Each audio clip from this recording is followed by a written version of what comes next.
Hey now, 580 Sports Talk going up on a Tuesday. Brendan Dworzinski, Dan Lucero, Spencer Dupuis here with you for the next 3.5 hours. We're out of here a little bit early today because we've got Royals baseball. Game 2 against the Toronto Blue Jays.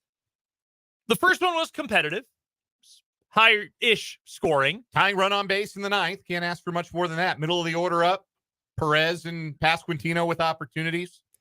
Just couldn't cash in. But the Royals will get another chance coming up today, and the ace is on the mound. It's Cole Reagan's day, everybody. We'll recap last night's game a little bit later on this hour. We'll talk about tonight's game coming up in the 4 o'clock hour. Also, one national baseball writer who handed out grades to all 30 teams. The Royals tied for the best grade he gave out. He got it an A. That's what the Royals got for the month of April.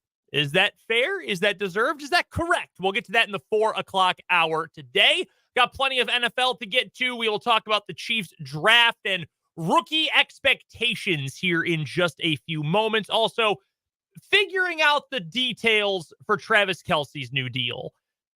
Does it tell us a little bit more about when he thinks the end of the road might be? We'll get to that coming up later on this hour. Plenty of other local college football to get to. The guys from KU and K-State who ended up getting drafted. Where did they go? Who ended up in the best spot possible? We will touch on that, plus some of the UDFA signings, minicamp opportunities for KU and K-State guys. That's coming up in the 3 o'clock hour today. Needs in the portal for both KU and K-State. We'll get to that. Michael Swain will join us for Jayhawk Weekly as well in the 4 o'clock hour. Our monthly championship for What Is Wrong With You, the unholy orgy and the spaghetti incident. Amazingly, those two things are not connected. Those are our two finalists. Thank God. Yeah, right. Our finalists for April and What Is Wrong With You will determine our winner in the 4 o'clock hour today. We've got our 580 Sports Talk headlines, including the playoff roundup.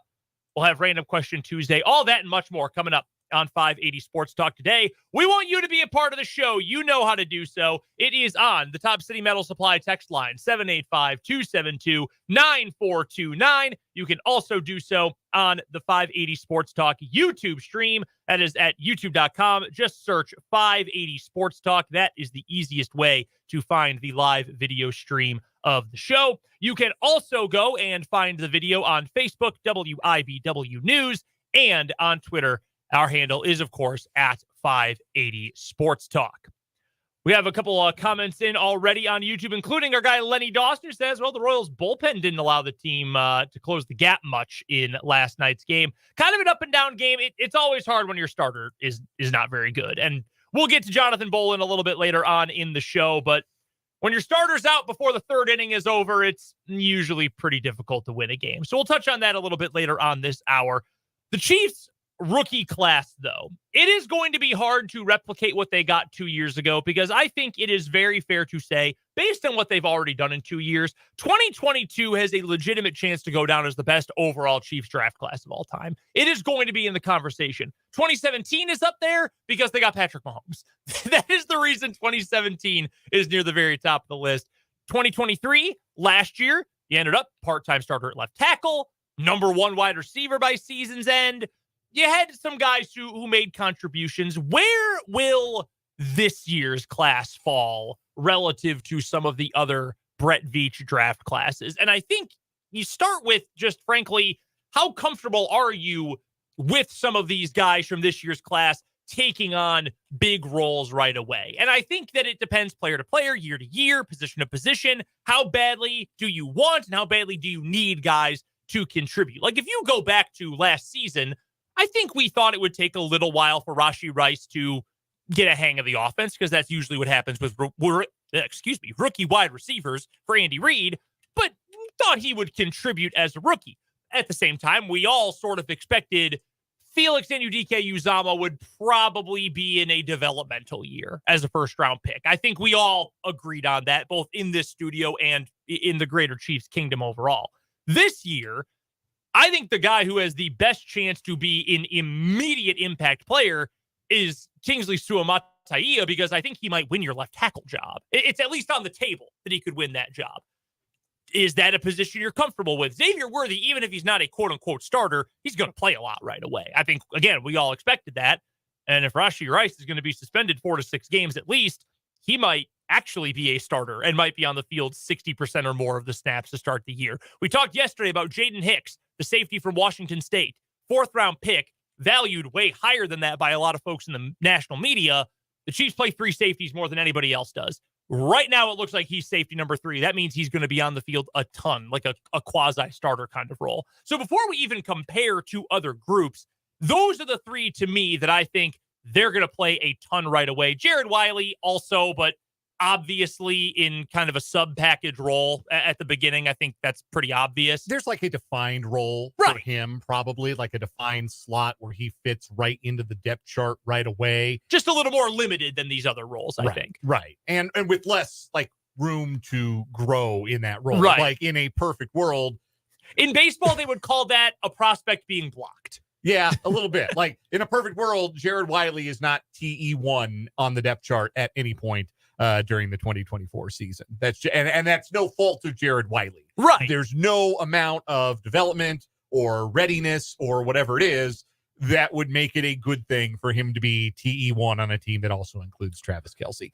The other guys that you talked about, though, there is, I think, an opportunity for some of that elevation, and a lot depends on how quickly do you pick up the concepts? How quickly are you able to learn the scheme? And also, what does that opportunity in front of you look like? For Jaden Hicks, it's him and Brian Cook for one safety spot, and the loser is safety number 3. Cook would seem to have the edge, though we didn't see him for the back half of last season. How does he look coming off of that injury? That may determine in the end what Hicks's role ends up being. For Xavier Worthy, how quickly does he mesh with Mahomes, and how many games is Rashee Rice sidelined? Because that latter factor probably affects how many snaps he'll play right off the bat and how many opportunities he'll get to prove that even with Rice back eventually, we presume he's not going to miss the entirety of the 2024 season, but the more games that he does miss, that's more snaps for Worthy, that's more targets for Worthy, and that's more opportunities to show that, hey, we're better with him on the field. We got to keep him on the field. We got to find a way to put him on the field as often as we possibly can. He'll have that chance. Mm-hmm. And then, as you laid out with Suamataia, that is a wide open starting position as it currently stands. Wanye Morris started 4 games last year, and if they had been 4 convincing games, Chiefs would not have drafted a left tackle in this class. Mm-hmm. So the opportunity exists for Suamataia to come in and impress and develop quickly under Andy Heck, and for his physical traits to win out over the more experienced, though not by much, Wanye Morris, and become your starting left tackle on opening day. I do think he's probably, if any of them are the best bet to be top of the depth chart guys, it's him. I would agree with that. I think the one that I'm of those 3, and I don't want to go like way overboard in how I say this. I think the one I'm probably most concerned about making a major impact right away is Xavier Worthy. Because I do think that as a receiver, there is some development that is still needed for him. And that's not to say he can't be a good player. Just I think there's some work that needs to be done there for him to reach his potential. I also think that it's hard to be a rookie wide receiver playing for Andy Reid. It's really difficult. What Rashee Rice did was literally historic. We went through those numbers this past season, right? No other rookie receiver under Andy Reid had ever put up numbers in a rookie season like Rashee Rice did. Previously, it was Deshaun Jackson, who was in the league for 15 years, 13. Macklin, who was a really good NFL player for a long time. Those are the kind of guys we are talking about, and Rice was better than them. That is in anomaly. So that's the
and Trey Smith. Lucas Niang started 9 games as a rookie. I don't know if you remember that, but he was the starter early and then got benched for Mike Remmers, which that was writing on the wall moment right there. If you get benched for Mike Remmers in 2021. Well, and that was the worst thing about that was only technically Niang's rookie year because he was a pick in 2020. Right. And he sat out the year. So he was a functional rookie in that 2021. Right. And then Noah Gray was tight end 3 in 2021. But again, they had traded some significant draft capital to go get a left tackle. And they still came out of that draft with 3 day one starters. Like, that's not normal. I think we go back and we look at the entire Brett Veach history, but you can look at any team's draft class history. How many teams end up with 3 guys who start immediately day one? Never mind in back-to-back seasons. Now, you want to know why the Chiefs have won back-to-back titles? They won back-to-back draft titles, essentially. Yep. When you're getting starters like that, immediate day one starters in the draft. And last year, that wasn't really necessary. Like, there was no void at defensive end for Felix Anudike-Uzomah to walk into. They had spent money on Amenahu. They already had Mike Dana. Like, they didn't have a starting spot for Felix. They didn't have a starting spot right away for Rashee Rice until he went and he took one. They didn't have a starting spot for Wanye Morris or Shamari Connor or Nick Jones. This year, going into this year, there are some limited starting opportunities for guys. And so I don't think that if we're having this same conversation next year and maybe Sua Taia starts half or more of the games at left tackle, but like Jared Wiley plays like 20% of the snaps and Xavier Worthy has wide receiver 3 production, Jaden Hicks has safety 3 production, like that would still be a success. Not all draft successes mean you end up with 3 day one starters. Right. And you don't need these guys to be great right away. Frankly, you could argue for all of them that the third safety, starting left tackle, wide receiver 2 or 3, yes, all very important things for the team. But if they're not great right away, that's not going to completely hamper this team's ability to go win a championship. And that's why they were able to take a swing at guys who have some development possibly to do. They don't need these guys to be great right away so they can develop the guys with those elite traits and hopefully get them to a point where by the time their number is called, they are ready to be great. That's the beauty, I think, with this Chiefs team and with the way Brett Veach has assembled this team over the last 7 years. You can win a Super Bowl like they did last year and not have that go get it down the field superstar receiver and all the problems they had throughout the season and the defense is where it is. And, you know, they have a guy coming in and out of the lineup with injury and then your defensive line, like the Chiefs are going to do what they normally do. And I don't have any lower expectations or different expectations with their draft class. I think they're just getting more ammo is what it is, really. Reloading. It's rebuilding, like they're just reloading for the guys that left in free agency. And that might be like they had the rebuilding year famously in 2022. And last year for like the retooling year, I think was a word that was thrown around a little bit. And maybe now these next couple of years are reloading years because you've got a lot of young and cheap, impactful talent on the roster. And you're just trying to add to that. Yeah, and one thing that is nice is that you got a lot of guys. I'm specifically talking about wide receiver. The thing with Sua Taia is very cut and dry. You are going to be competing one-on-one with Wanye Morris to win the left tackle job. And if you win that battle, you are going to start this year at left tackle. If you don't, you will be the backup and probably the swing guy for a year. And that's pretty clear. And I like that Brett Veach has come out and said, like, that's where it's going to be right now. Yeah. Like, because he was asked yesterday about signing a veteran to go in there. And he said, if we have to, basically down in camp. Yeah. And wide receiver, the thing about Xavier Worthy, yes, it becomes more complicated because of the Rashee Rice situation, the fact that he is almost certainly going to miss some time. But even though nobody else in the wide receiver room blows you away, Hollywood Brown is an established guy, but you've still got guys who got experience this past year. You still have coming back, even if Xavier Worthy takes some time to get going, you've got Hollywood Brown back. He's an established NFL player. Sky Moore is there. And the more and more I think about it, the more and more I wonder if he is going to be around, just for the fact that you've got someone who has been with the team. Justin Watson is still there. For now, Kadarius Toney is still there, and that is a risk to trust him with any sort of responsibility, but it's a guy who has been there. The guys who are in that room, for the most part, know the expectation, know the offense, know Patrick Mahomes, etc. That's valuable to have because you won a Super Bowl mostly with guys like that this past year. Also, by the way, I did not see this weekend. The Chiefs signed a rookie free agent on defense named Swayze Bozeman, which is an incredible name. Swayze Bozeman sounds like a 3-time PBR world champion. Yeah, it really does. I also did not remember Swayze Bozeman had an 8-second ride on Cowbucker that you would not believe. Be careful there. I also did not remember that Anthony Miller signed with the Chiefs. Did you remember that? The wide receiver? Yeah, former Bear. Yeah, I did actually. I don't remember that. I remember seeing that a couple of weeks ago. I was doing some show prep and looking at their list of under contract wide receivers. Like, oh yeah, Anthony Miller. I don't remember that being a big thing. It was not a big thing. He signed to a future. Okay, it's a future contract. Yeah, that makes sense. I was going to say, how in the world did I miss that? So you've got at least enough guys that Cornell you can stay Powell afloat. is kicking around.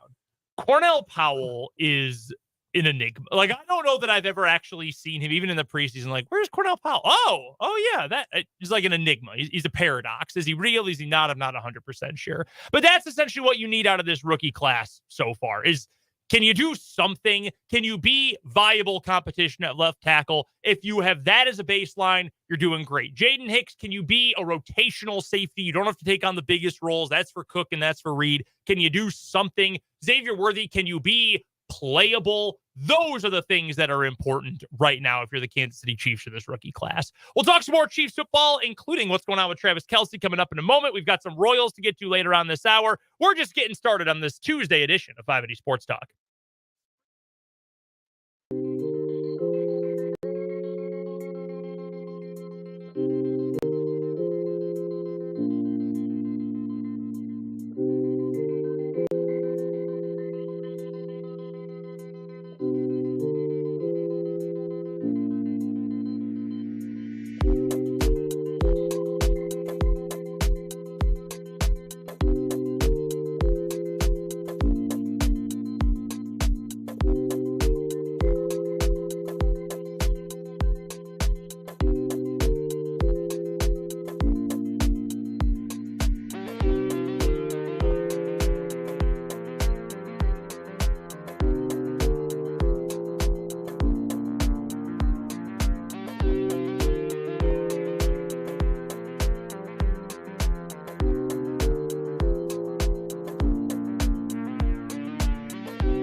We, among others, have been joking for a while about how, well, not even completely joking, but how nice it'll be when the COVID extra years of eligibility go away for the most part after this coming year.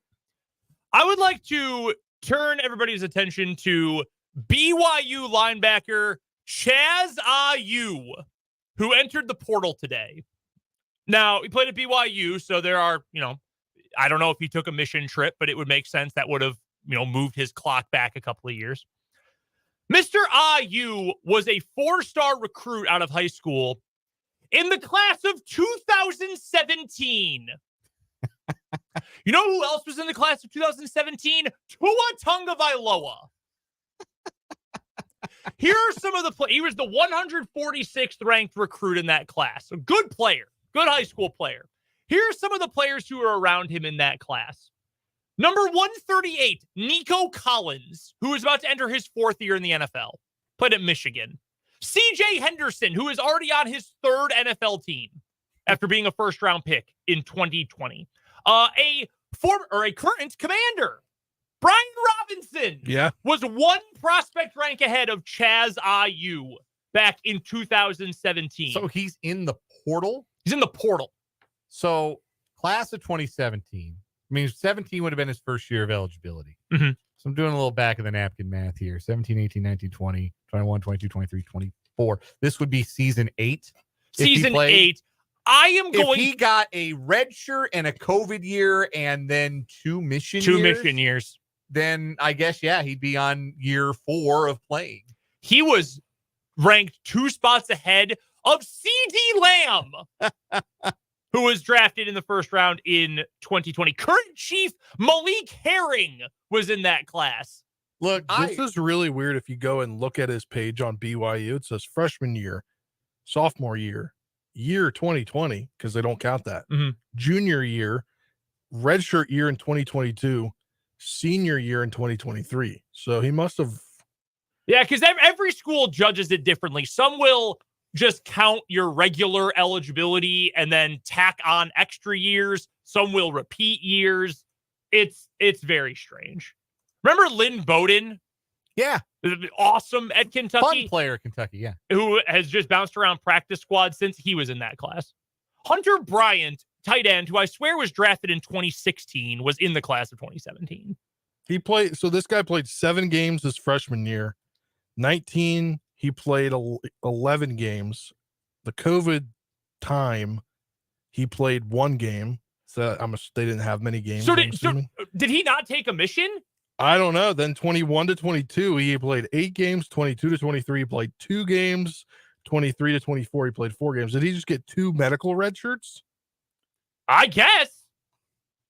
There's nothing really that it just states his stats. It doesn't state anything else on their website. So yeah, that would, you know what? It does look like at least he was gone for a year. He did not have anything for 2018. So yeah, he was gone for at least 1 year. 8 years of college football. Don't you get bored hanging out with teenagers at that point? You would think. Like, I get it, man. If you can play, go play. I get it. But I would think at that point, I would be sort of over hanging out with 19-year-olds. So his uncle is CJ Ayu, who played at Oklahoma and played a little bit in the NFL, drafted by the Bills. He's a coach at Texas Tech.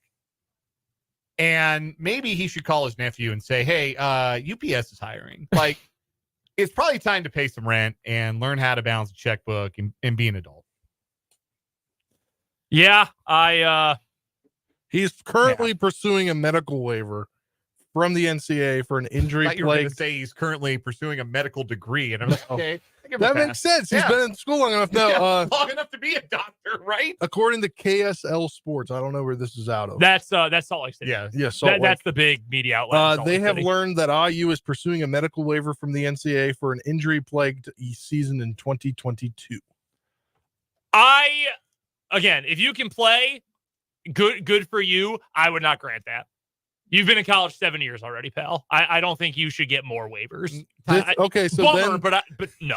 Time to make way, because you're going to have to get some insurance eventually, because you won't be on your parents for very much longer. So they have his year-by-year breakdown. So 2017 freshman, 2018 he served his mission. 2019 he was a sophomore, or eligibility-wise sophomore. The free year for COVID. 2021 he was a junior. 2022, he redshirted because he didn't play 4 games. 2023, he redshirted. Actually redshirted. It says redshirt senior.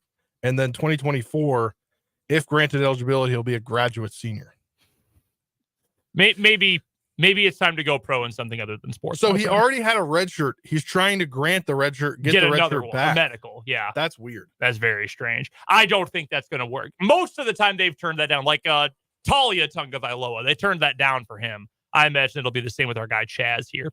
Did have an actual Chiefs note to get to. The actual details of Travis Kelce's new deal, it has been finalized, made clear. We had most of it yesterday. I think Spencer got to it in headlines, but it is clear now exactly what the situation is. It is not an extension for Travis Kelce. He essentially tore up the remaining 2 years of his contract.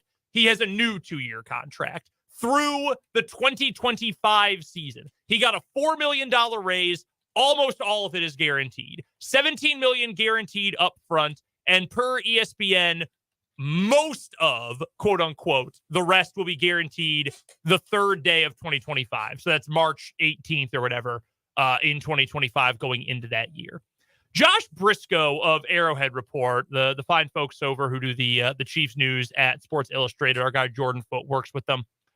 He wrote this morning, that he believes this appears to illustrate the retirement timeline for Travis Kelce. That this, he believes, makes it appear like 2025 is going to be the end of the road. Or that is for now the plan. That he's getting this raise. He gets to be the highest paid tight end in the league by average value.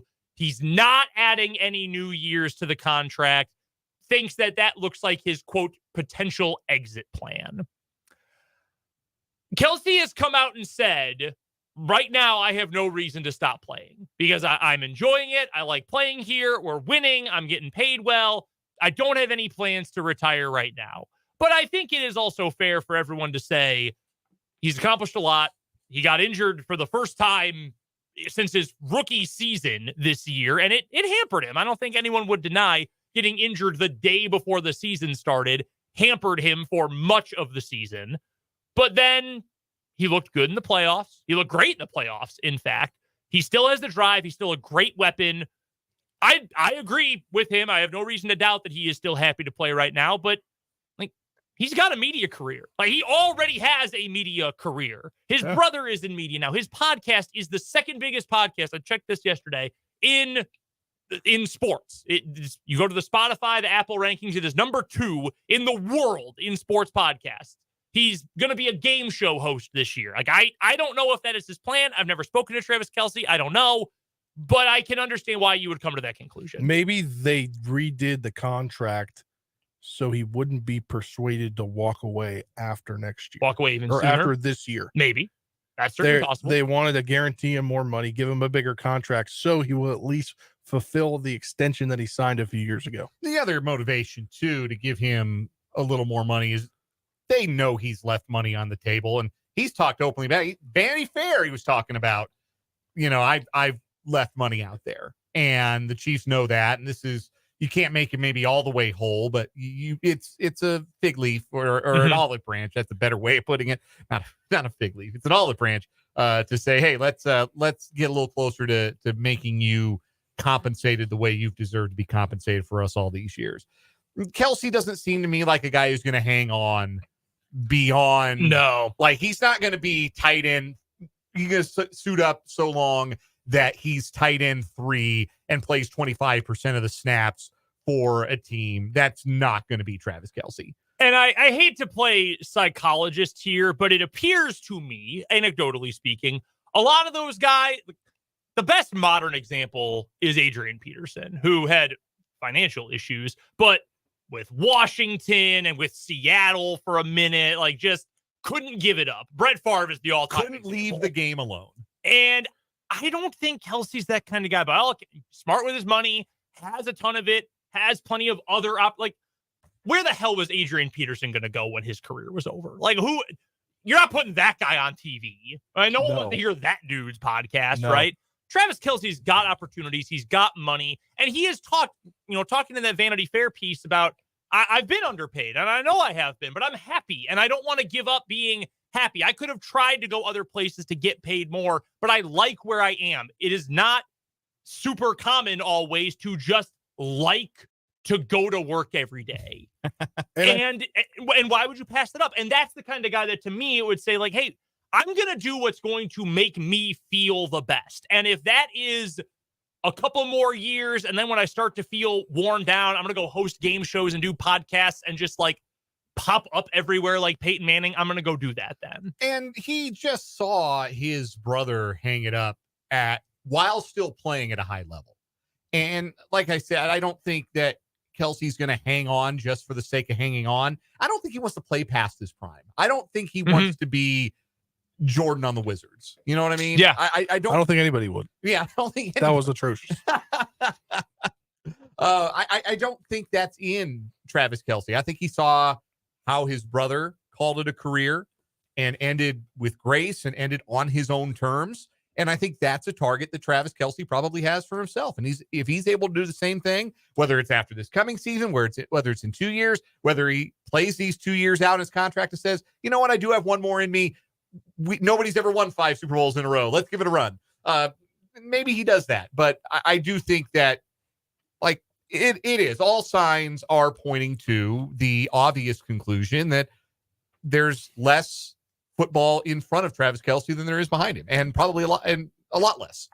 I think too, I think this situation might have been a little different if Kelce wasn't the best at his position and he was just a guy that also was a football player and also ran a sports podcast, like you see with Bussin' with the Boys and those guys. They didn't always get, they got cut. Things happen. They pushed themselves into podcasting and getting deals through podcasting, and those deals hindered those guys from playing anymore because of the betting deals and stuff like that. Well, Kelce doesn't have to worry about that. He's just doing this on the side while he's the best football player on the planet. Yeah, and the other thing too is, like, no disrespect to the careers those guys have made, but like Taylor Lewan was not exactly like desirable when he started doing that, right? Like, Kelce I'm saying like Kelce did it on the side as something fun to do. He wasn't necessarily trying to get a second career out of it. Right. Where those guys needed fair. a second career. We are going to get to a quick break here on 580 Sports Talk. When we come back, we'll talk some Royals baseball plus some breaking K-State basketball news in the last few minutes. We'll get to that next on 580 Sports Talk.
Brendan, Dan, and Spencer here with you on 580 Sports Talk. Hit us up on the Top City Metal Supply text line, 785-272-9429, or you can find us on YouTube.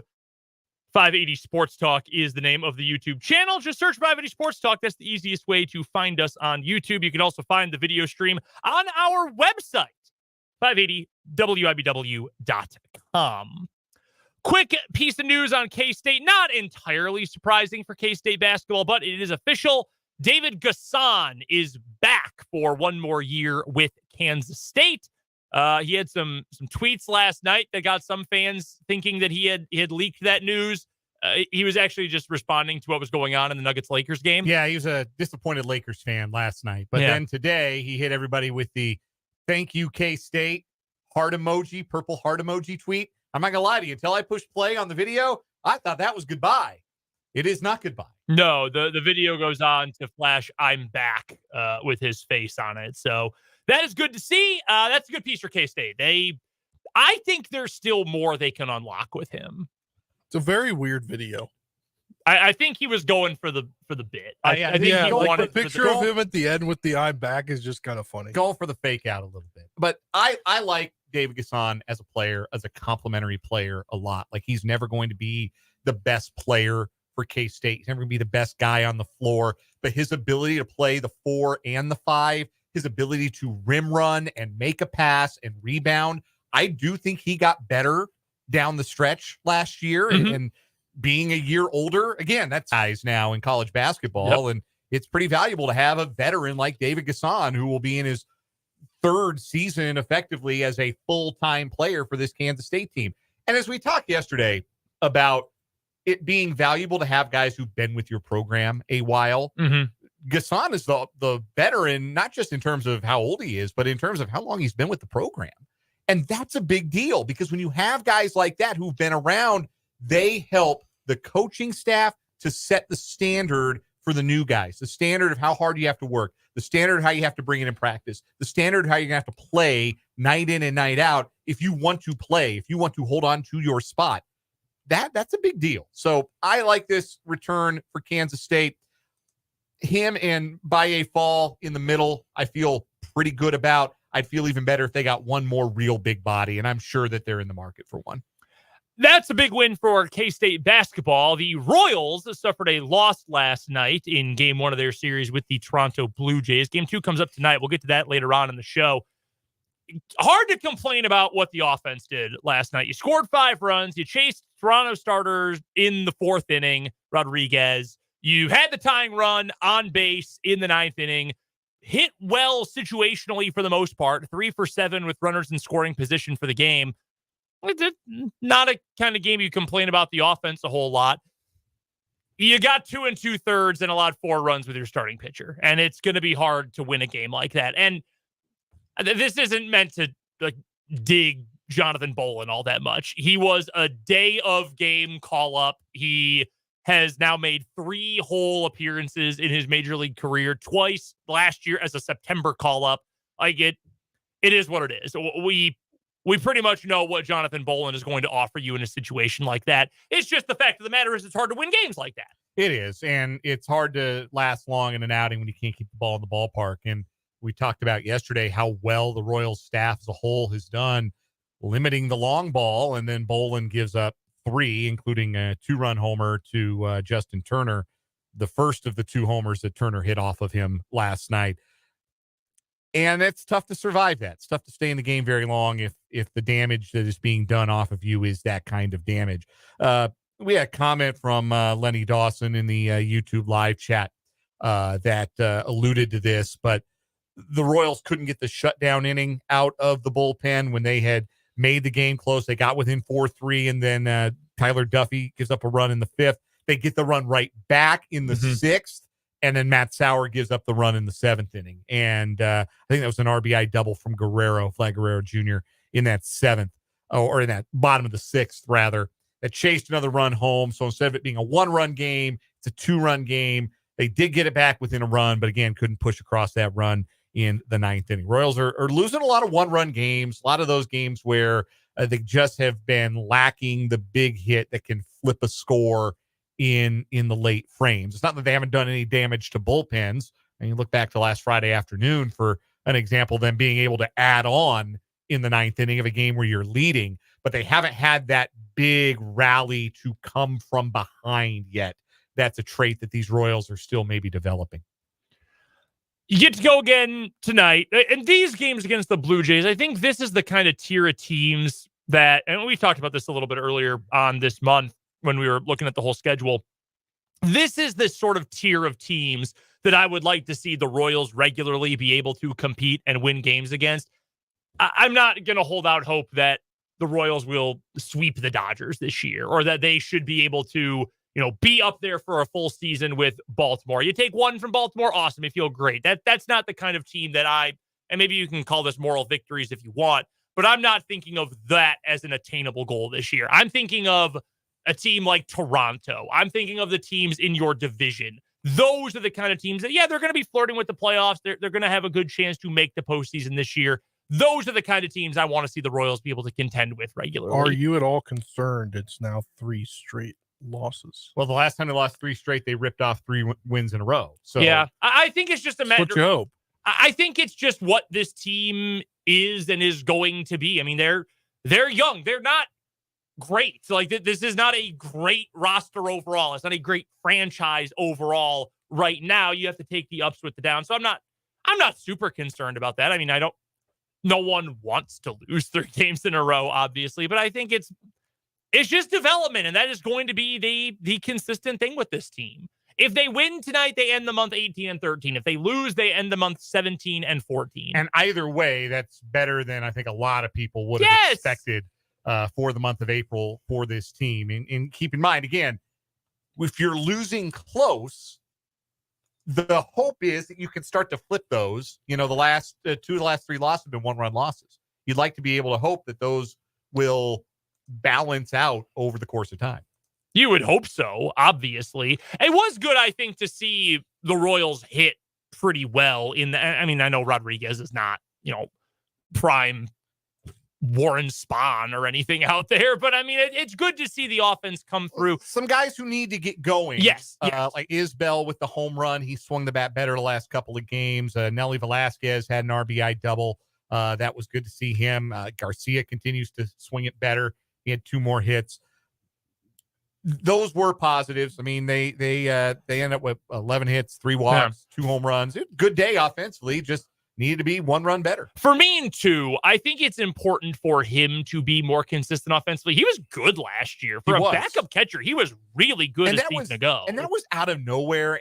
And sometimes you have trouble replicating those kind of out of nowhere.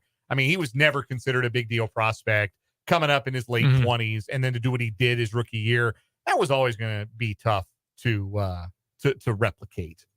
Yeah, I would agree with that. So I went to go look up the numbers. The Royals are 5-5, exactly down the middle in 1-run games this year. 5 up, 5 down. They had the 3 straight 1-run wins over the Blue Jays last week, and then just lost a game to them by 1 run. Goes to show you that those teams are on pretty equivalent terms. The games have been tight all the way through. That's a positive. If you're in a position like the Royals are in right now with the youth, a good amount of inexperience, a fairly new look roster. I mean, there's plenty of guys back from last year, but still a young roster all working together. A manager who is just over a month into his 2nd season as a major league manager.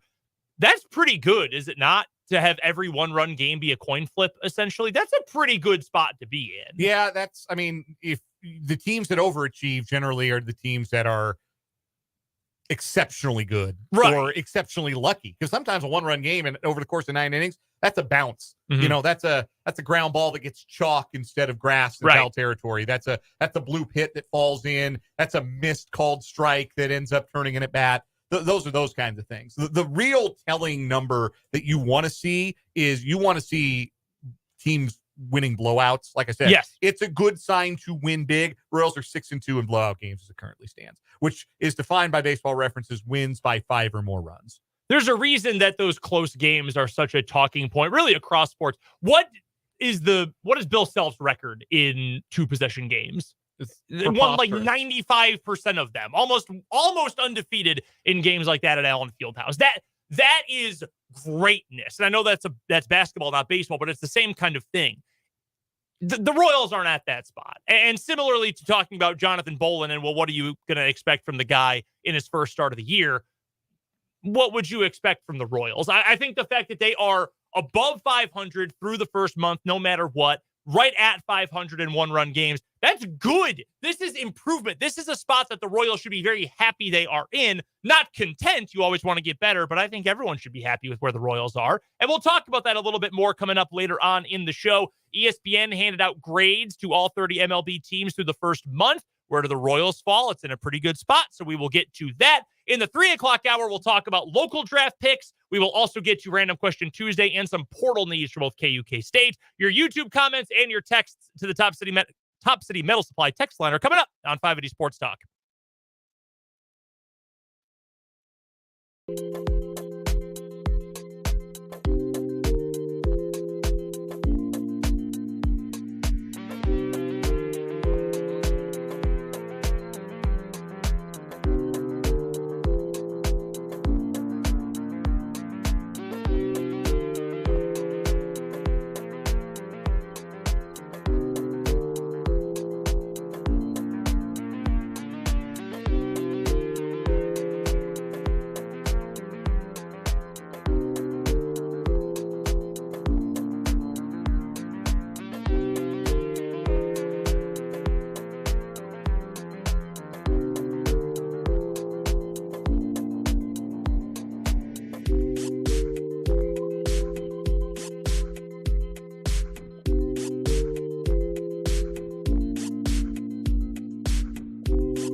now, 3 o'clock hour of 580 Sports Talk going up on a Tuesday. Brendan Dorzinski, Dan Lucero, and Spencer Dupuis all here with you today. Thanks for hanging out with us.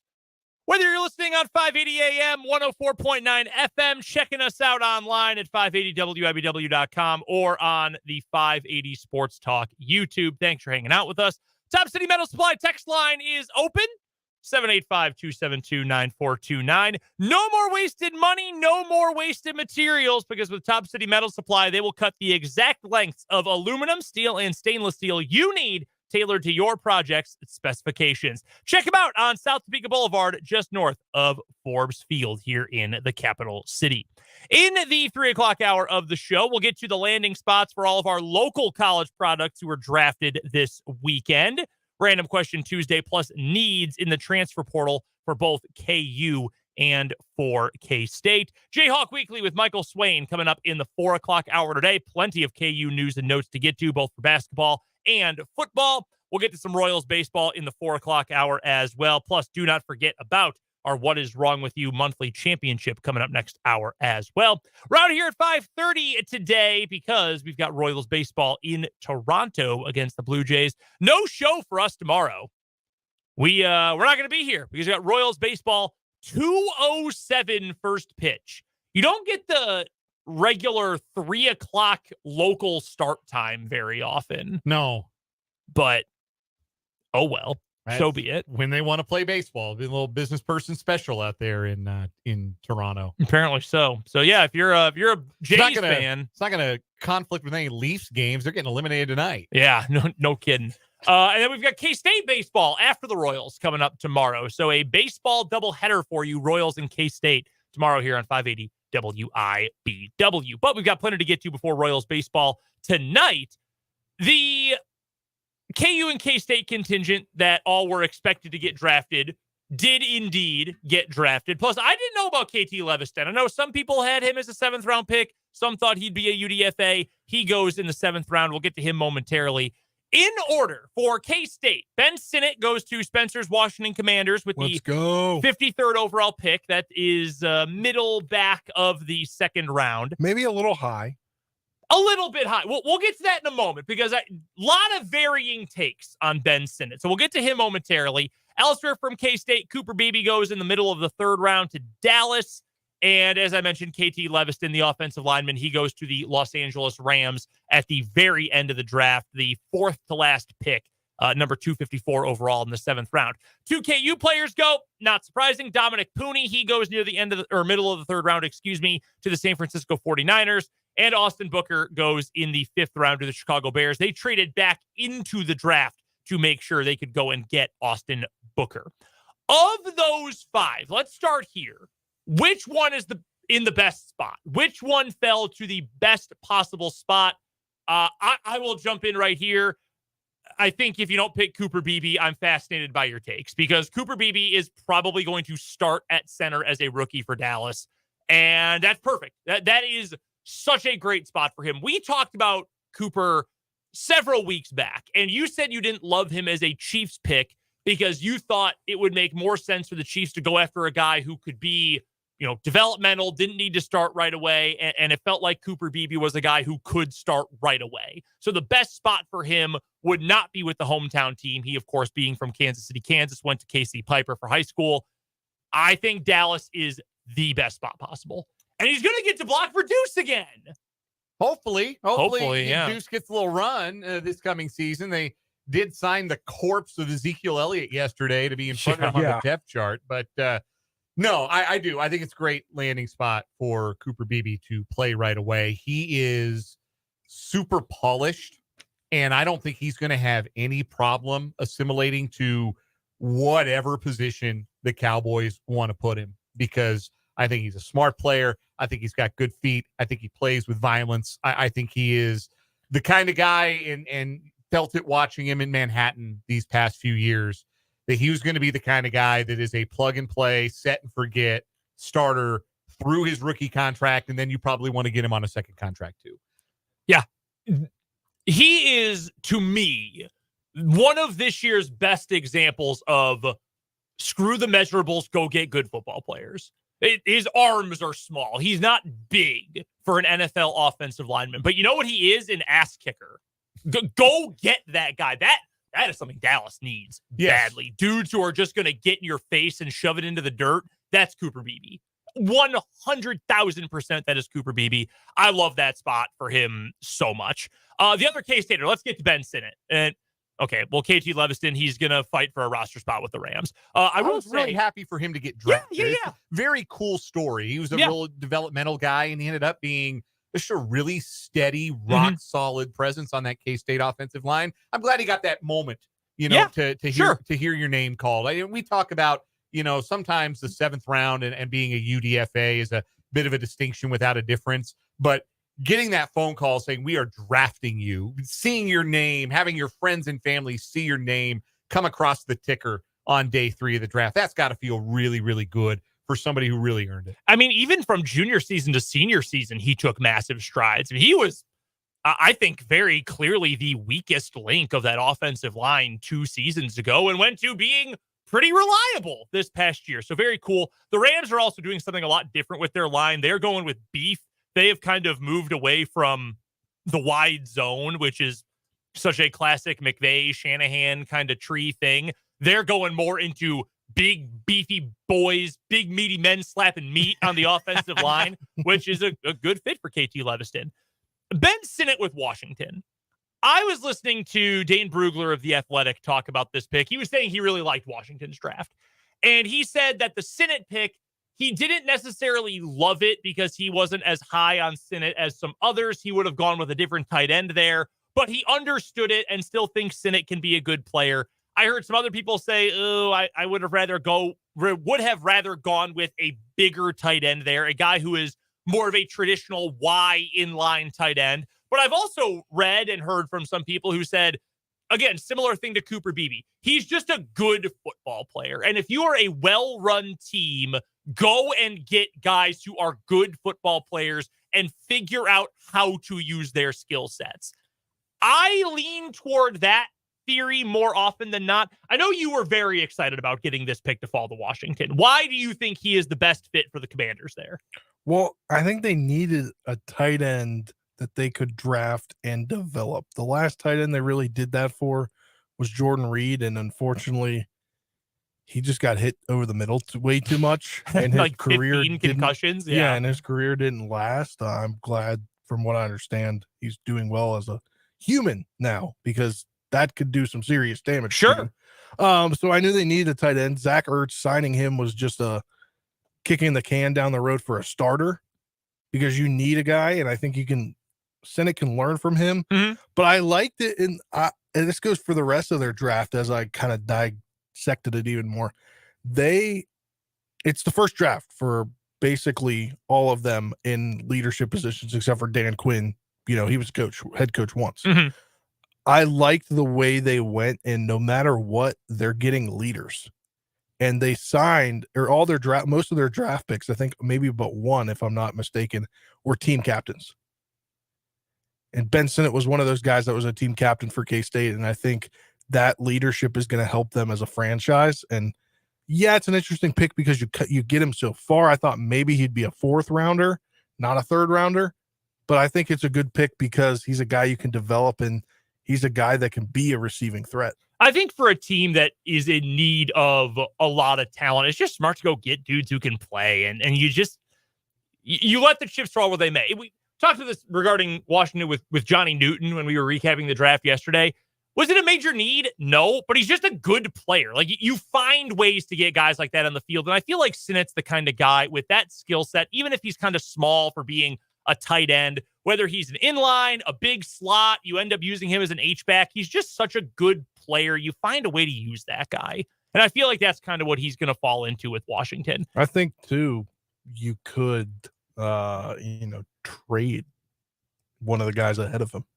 Certainly possible, too. If you like the guy enough, you used a 2nd-round pick on him. They clearly liked him plenty. A couple of points I want to make about Sinnott. First, there was some buzz leading up to the day that the draft began that he was steadily moving up draft boards, and there were people that had started to put him in the 2nd and 3rd round on their draft boards. Maybe the like the larger boards, the ones regardless of fit, maybe they don't look kindly on taking Ben Sinnott 53rd overall, but it's pretty clear that there were some people around the league that felt like he was worthy of a second round pick, enough that people who do mock drafts, particularly mock drafts after day one, felt comfortable saying, yeah, Ben Sinnott's going in the second round. I will say this, and I do not like to give credit, and I don't agree a whole lot often with Nick Wright from Fox Sports, former KC radio guy. He had a bit today about why does everybody always praise what Howie Roseman does in Philadelphia? Because he always picks guys who, like, the media consensus is super high on. So it's just sort of a self-fulfilling prophecy. Well, we like that guy, so since you picked the guy we like, that means you did well. Even though that is so riddled with logical fallacies, it's even hard to comprehend. If you trust, and I don't know that Washington or any other team in a similar situation has earned that trust, but if you trust that they're good at evaluating talent, then it was a good pick. And I think it is worth saying, with how many people we saw say he was worth a second rounder, the fact that he went in the second round, that there's obviously some smoke to that. Go ahead. Second point I wanted to make on that. Yeah. Spencer, where did Dan Quinn really make his name known as an assistant coach? Seattle. Correct. Seattle. If there's one franchise the last decade or so that has said, damn your big boards, we're going to take the guy we want where we feel like we want to take him, it's the Seahawks. That has always been their MO. So I am not the least bit surprised that a team coached by Dan Quinn, and I don't have an encyclopedic knowledge of how his Falcons drafts went, but that was it was a Seattle-y pick in the sense that, okay, maybe this player is not broadly evaluated as a second rounder, but this is the evaluation we have on him. We want to make sure we get him. This is the time to make the pick. Fit matters more than anything, more than even just raw talent. Fit matters, and I hope it works out for Ben Sinnott. I think he'll work out. I think too, like, this had been something, a lot of players say, I'm really excited to be here, blah, blah, blah, after getting drafted. But I think he met with the Commanders at some point, and they were a visit or something, because the way that he talked, like, he was already ready to go with the Cliff Kingsbury offense and the amount of things that could be there for him. And I think that is what made him. Yeah, I think I had read too that they had plenty of conversation. Yeah. He sort of knew that was a likely landing spot for him. The KU guys who get drafted, Dominic Pooney and Austin Booker, I think both ended up in really good spots. San Francisco, they are super specific about what they want with their linemen. Very, very. Kyle Shanahan, along with knowing how to build an offense, is so anal about the guys who are on his roster. It's why Brandon Ayuk, when he first got drafted, didn't block very well. He barely played as a rookie. And it was sort of like, oh my God, another Arizona State receiver bust 1 year after N'Keal Harry. Then he started blocking. Now he's one of the best wide receivers in the NFL and is used like it. Offensive linemen, same kind of thing. If they like Dominic Pooney enough to take him in the third round, they must see something really special in him. I think that was a sweet spot to take him anywhere in the third round. What a story. What a story. D2 guy who gets pulled to a Power 5, gets in on the ground floor, and all he did was dominate. Wherever KU played him, either right tackle, left tackle, didn't allow a single sack last year. I'm thrilled for Pooney. I think that's a good spot for him. And Austin Booker, look, he's got to put on weight. That is the number one thing with him. He has got to put on weight. But the Bears are probably going to give him a chance to play even rotationally right away. Because outside of Montez Sweat, they don't have anybody to rush the passer. I think he's going to be a good NFL player, man. He's got all the tools. He is smart. He's got a good motor. He's just not very big. That's the one thing that kept him from being a day 2 pick and day 3 is he's just not very big. And there were some mocks who had him as a day 2 pick. Yeah. So it could be viewed as good value for the Bears to get a talent like Austin Booker in that 5th round. I'll go back to your point about Pooney. 49ers were not good on the interior of their offensive line last year. Like, those guys were fighting with each other on Twitter after the Super Bowl. Remember? Yeah. That over, like, whose responsibility it was to block Chris Jones on the most important offensive play of overtime for the 49ers. Like, John Feliciano was getting into it with randos on Twitter over blocking assignments. They weren't good on the interior. And if Dominic Pooney shows up and shows out in training camp, I think he's got a chance to be a day one starter, just like Cooper Beebe does in Dallas. I would assume the same. I mean, go look at who the 49ers offensive line is right now. Like, they have a good roster, but it's not like, oh man, you're going to be blocked and you're going to have to really fight. Nah, man, like their offensive line, shoot, our lads even has Pooney already as the starter at right guard. They have him jumping John Feliciano. If you've seen John Feliciano play, it makes a lot of sense. I mean, outside of Trent Williams, there are other starters that were projected pre-draft. Aaron Banks, Jake Brendel, John Feliciano, Colton McKivitz. Dominic Pooney could play all four of those other spots. He really could. We saw him do all of that either at the Senior Bowl or at KU. So I'm with you. I think that's a great fit for him. The undrafted guys for both KU and K-State, I'm just talking about guys who have actual contracts as undrafted free agents, not minicamp guys, because both KU and K-State have a ton of guys who got minicamp contracts or opportunities. Khalid Duke and Hayden Gillum to the Titans and to the Bears. I think Khalid Duke has the talent to have been a draft pick. I do. I don't think you can rely on him to be a regular contributor, though, because of how little he played. Yeah, he just couldn't stay healthy at K-State. And as a result, he was getting kind of moved from role to role as the defense changed and as K-State's needs changed. I don't think he's ever settled into just being one thing. And that's what I would be fascinated by if Duke hooks on as a practice squad guy.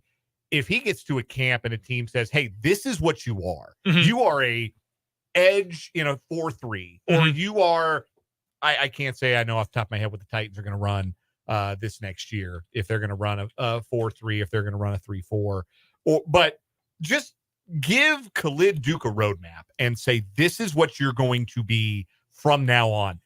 I don't think it's his fault that he never got that chance at Kansas State. Just a lot of different circumstances sort of stood in his way, but there are some physical traits there, and it wouldn't surprise me if he latches on with a practice squad and maybe even gets a chance down the road to play in the league because, like I said, I think the physical traits are there. I just think he needs to have that opportunity to be dedicated to one thing. Expectation is that they'll run an odd front, that they would go 3-4 with their outside backers as their edges.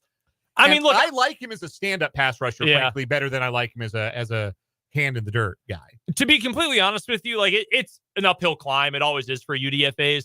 Right now, one of the expected starters for Tennessee is Arden Key off the edge, who is a pass rusher.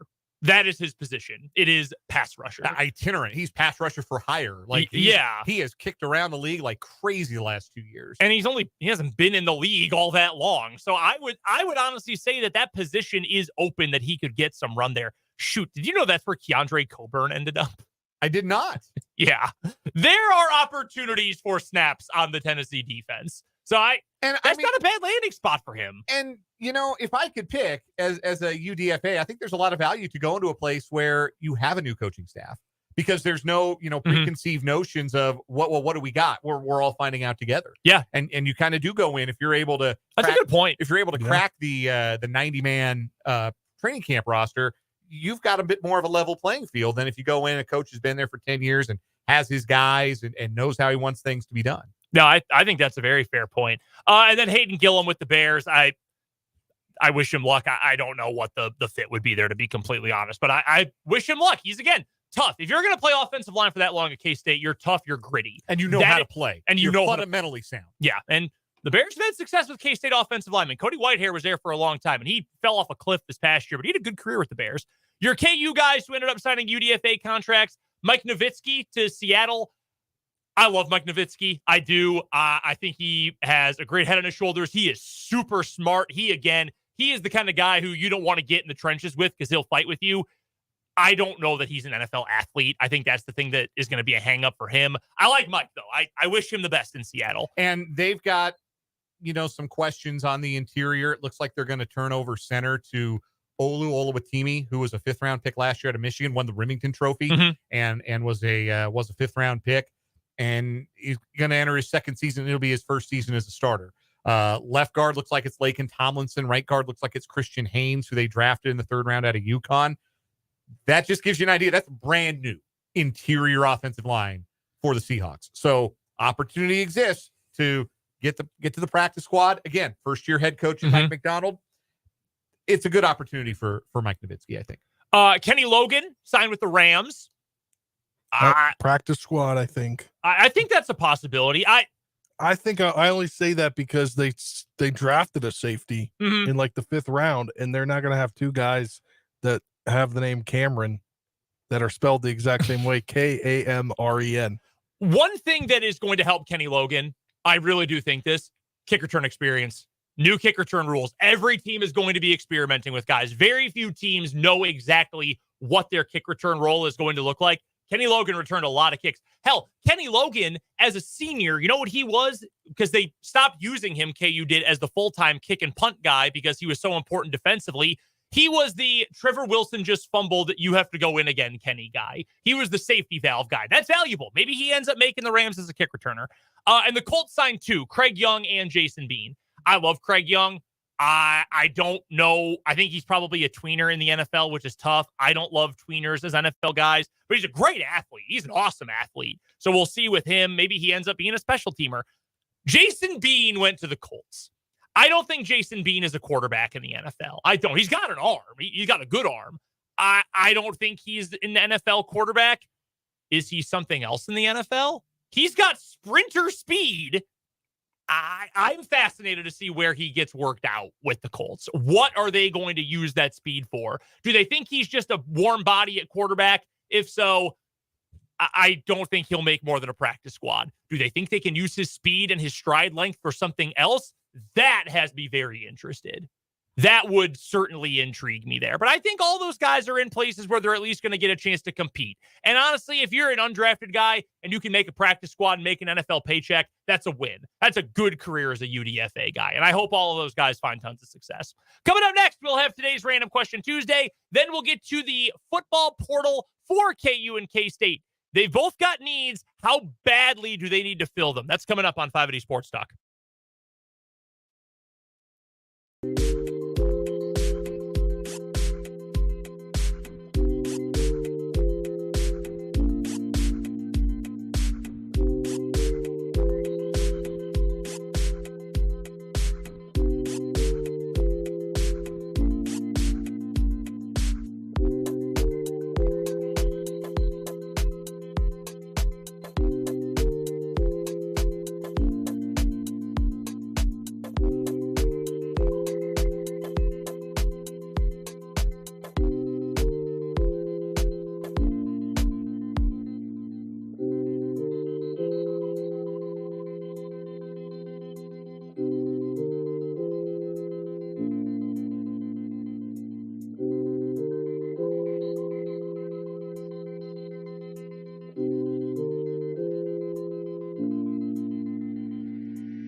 right, it's Random Question Tuesday time with Brendan, Dan, and Spencer. I combined both of our names there. Brendan, Dan, and Spencer. That's a portmanteau, I believe is what that's called. Yeah. I mean, your name is in my name. This is true. They are one and the same in that regard. But it is Random Question Tuesday time. So if it's all of us, do we go Sprendan? Yeah. Yeah. Yeah. And just capitalize the D. Yeah. Sprendan. Wow, that's a gross word. I don't like it at all. That sounds like a Star Trek alien race. Miserable vibes. Forget I said it. My random question for you guys today: what song is currently stuck in your head?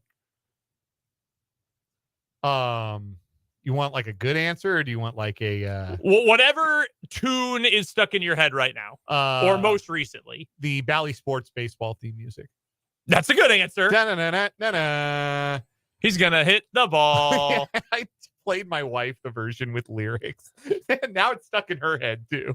Oh, I'm sure she's thrilled about that. Every time. That and this is the time of year where I watch a lot of the NBA and NHL playoffs. So like the NBA on TNT music, I'll find myself walking around the house humming while I do the dishes. That's really funny. What's yours? It would be this song that's yet to come out. That's Post Malone's country song. Okay. Is it does he feature anyone, or is it? It has Morgan Wallen on it. Morgan Wallen on it. All right. But it's like everywhere, and he did it at Stagecoach with him the other night, and it's called "I Had Some Help," and it's like very catchy. Was like Post Malone at Stagecoach, or was Morgan Wallen there? Okay, both were there. Country's the place to be now. But yeah, it's gonna whenever it comes out, it's probably gonna go number one like the first week. You could not like go into a lab and engineer a song I want to hear less than a Post Malone Morgan Wallen country collaboration. I can't believe that you would not want to hear a Morgan Wallen song. So far away from me. Quarantine me from that if at all possible. Do you like Post Malone? Post Malone is fine. I find him generally inoffensive. I don't really like his music, but I like the guy. He seems very fun. He has to be like one of the great hangs in history. Yeah. Because you look at Post Malone. You talk about off-putting. Yeah. He's not a pleasant person to look at. No. And some of that, like a lot of that is his own choice. Like some people are born ugly. He had like he helped himself. He accelerated the process. All those tattoos and the hairstyle and everything. Like he's not cigarette smoking. The cigarette smoking. Like, he's not a pleasant guy to look at, but everybody loves him. So he's just got to be cool as hell. And you know what? Shout out to him. If he's a great hang, then that I think that's awesome. He seems like he must genuinely be an awesome hang. Being good dude goes a long way. I am not trying to hear him do pop country with Morgan Wallen. Where do you guys? Where's your knowledge base on Chappell Roan? What? I've never heard of that in my life. What is that? She opened up or is opening up on the current Olivia Rodrigo tour. Okay. She has a song called Hot to Go. I had never heard anything by her. I didn't even know who she was until like a week ago. Then I went on this trip with my buddies this weekend, and one of my friends played it. I cannot get it out of my head. It's got a dance where it's like my. Are you gonna do the dance? So it was my three best friends and myself, and then my guy who's getting married, his three younger brothers, and the youngest of them, who's 22, said that it is his generation's YMCA because you literally spell it out. It's HOTTOGO. You can't take me hot to go. I've never heard of that. It's painfully catchy. I heard it once. And I thought, dude, turn this off. This sucks. And then he played it again, and I thought, damn it, I'm going to be thinking about this for a year. I went on a walk with my wife last night after having done it in the house 5 times. And I just sort of did it at my waist with my hands. She goes, "Are you okay? What's wrong with your hands?" And I said, "I'm just doing the hot to go dance." I love how this song starts out with 5, 6, 5, 6, 7, 8. Yeah, no, it's a banger. I regret to inform you, it's a bop. I feel like the YMCA of our generation is still YMCA. That song didn't go anywhere. No, it did not. Every prom and every wedding and every homecoming dance. Yeah. Many sporting events. People are still doing YMCA. It's fun to do, though. I don't think I'm going to be doing the hot to go at a, like, Royals-Yankees game in 2038. See, I don't know because you've done you DJ'd a school dance once, right? A prom? I did DJ when you're a out in prom. Colby. I did. Wait, what? I DJ'd a prom in Sharon Springs, Kansas, Wallace County High School. I DJ'd their prom that would have been 2021. Yes. I bet you if you were to DJ a prom this spring, you would hear "Hot to Go." I'd buy that. She's hot now. Hot to go. Apparently. Yeah. Get her hot big to deal. go. She's what's the name of her album? It's like something of a Midwest. She's from some small town outside Springfield, Missouri. Okay. So, like grew up small town living, and now she's some big pop star. How about that? And I can't get the song out of my head. I also could go with the new Kendrick Lamar diss track that he dropped today. Because, boy, he murdered Drake. If I'm Drake, I'm going by Aubrey now. I'm not showing my face in public. I couldn't leave the house for 3 days. No. Three whole days. Or maybe ever again. Did you listen to the whole thing? 5 times. Yeah, it's so good. I love Kendrick. I'm not, like, I'm almost 30 years old. I am beyond the need to get into rap beef. Bud, like I'm. Let me tell you Right, something about being 37. Yeah, like I don't have the energy to get into rap beefs, but I know this. I like Kendrick Lamar, and I really don't like anything about Drake. So I was all about it. No, I listen to Kendrick Lamar because Kendrick Lamar is an artist that resonates with me. I don't listen to anything Drake does because I'm 37 years old. He's not making music for me. Also, unlike Drake, I don't have crushes on teenagers, so that's not his stuff's not really for me. Fair enough. Random question for me today. As I mentioned, I've been watching a lot of the NBA and NHL playoffs recently. I have dogs in the fight. Some people don't, but still enjoy watching the playoffs. And that can require, if you watch the Western Conference playoffs, some late nights. If you're living on Central Time, games that start at 9 or 9:30 p.m. can take you up till about 11, 11:30, even midnight on some nights. So in that spirit, the question is twofold. Number one, what is the latest you have ever stayed up to watch a live sporting event? And number two, what is the most sleep a sporting event cost you? Whether good or bad, whether you were so excited or so devastated that for whatever reason, sleep would not come.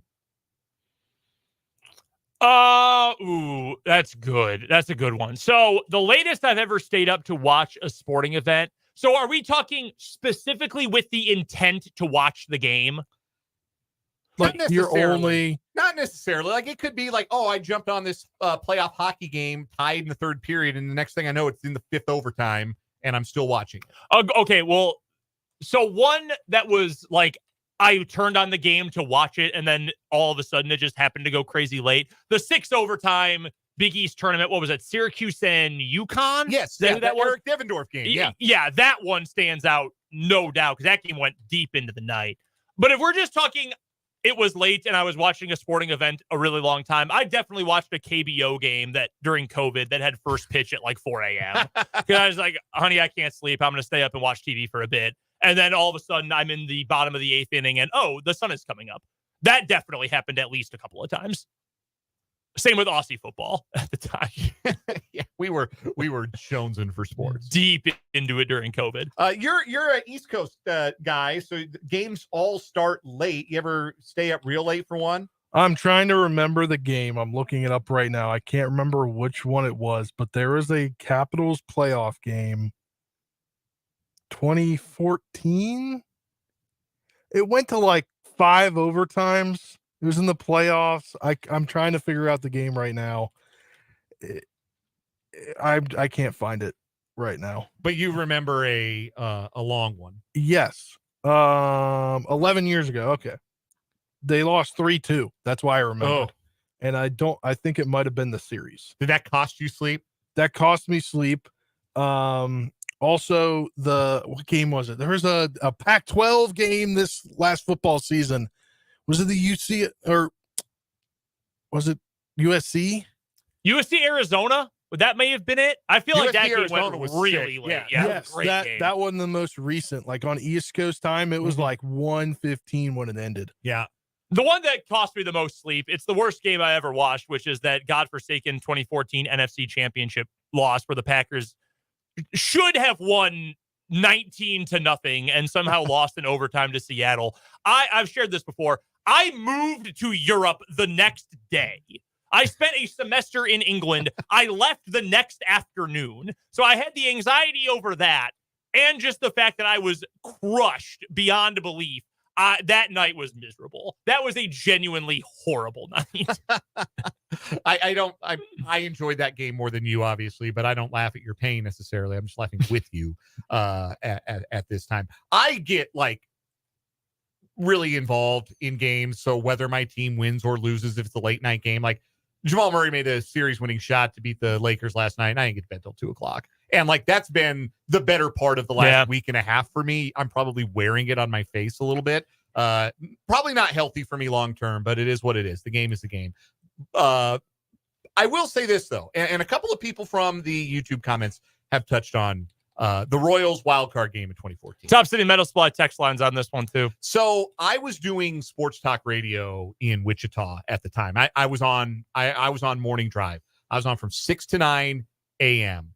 And yeah, I barely slept after that game. One, incredible baseball game. And two, I was a little nervous that, okay, this is this momentous thing that has happened, and a lot of my listeners really, really care about this. And I got to talk about this at 6:00 tomorrow morning. Like I had butterflies. I was excited and I was nervous. I'm like, am I going to get it right? Am I going to capture the moment?